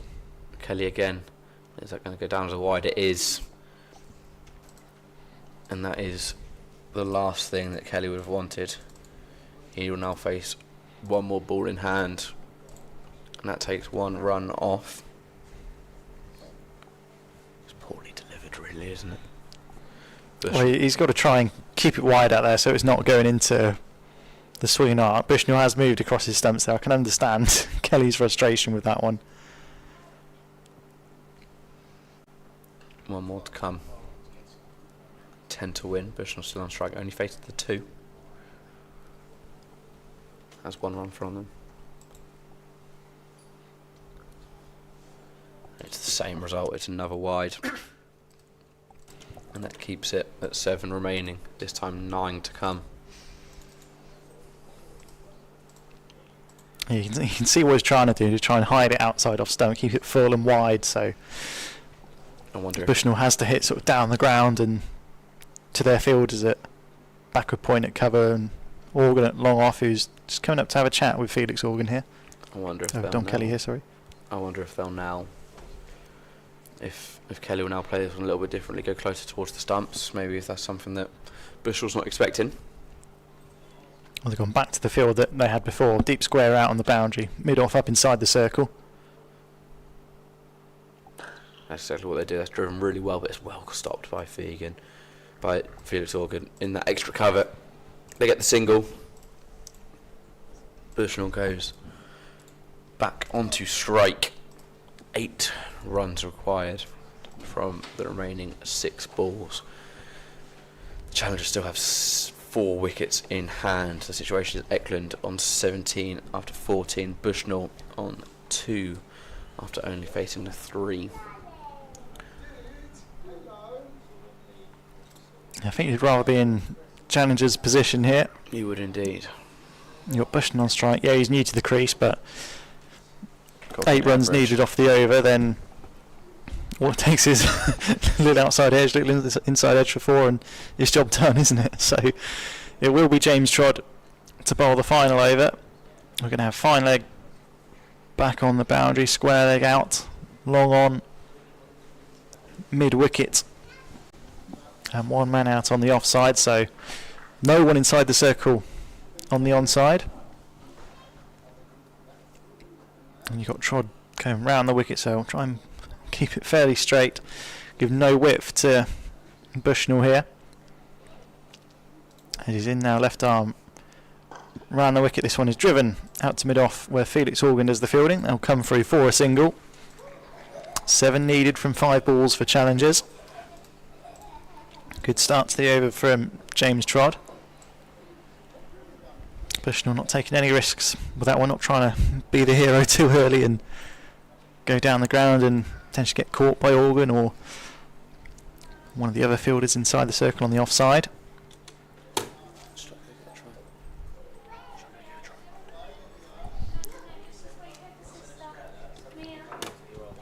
As we Joe Eklund on strike now to face Trod, who's running towards us. Left arm round, balls and a switch hit from Eklund. What a shot that is. That goes for 4, pass backward point. It wasn't a bad ball from James Trod by any means. Just an excellent shot from Joe Eklund. It's a full ball. He got into position early and watched the ball right onto the middle of the bat and it raced away. Before that relieves the pressure for the challengers. That does most of the job. They're 3 runs away from victory here with 4 balls to go. Or Sydney Locker, James Trod, where do you go from here?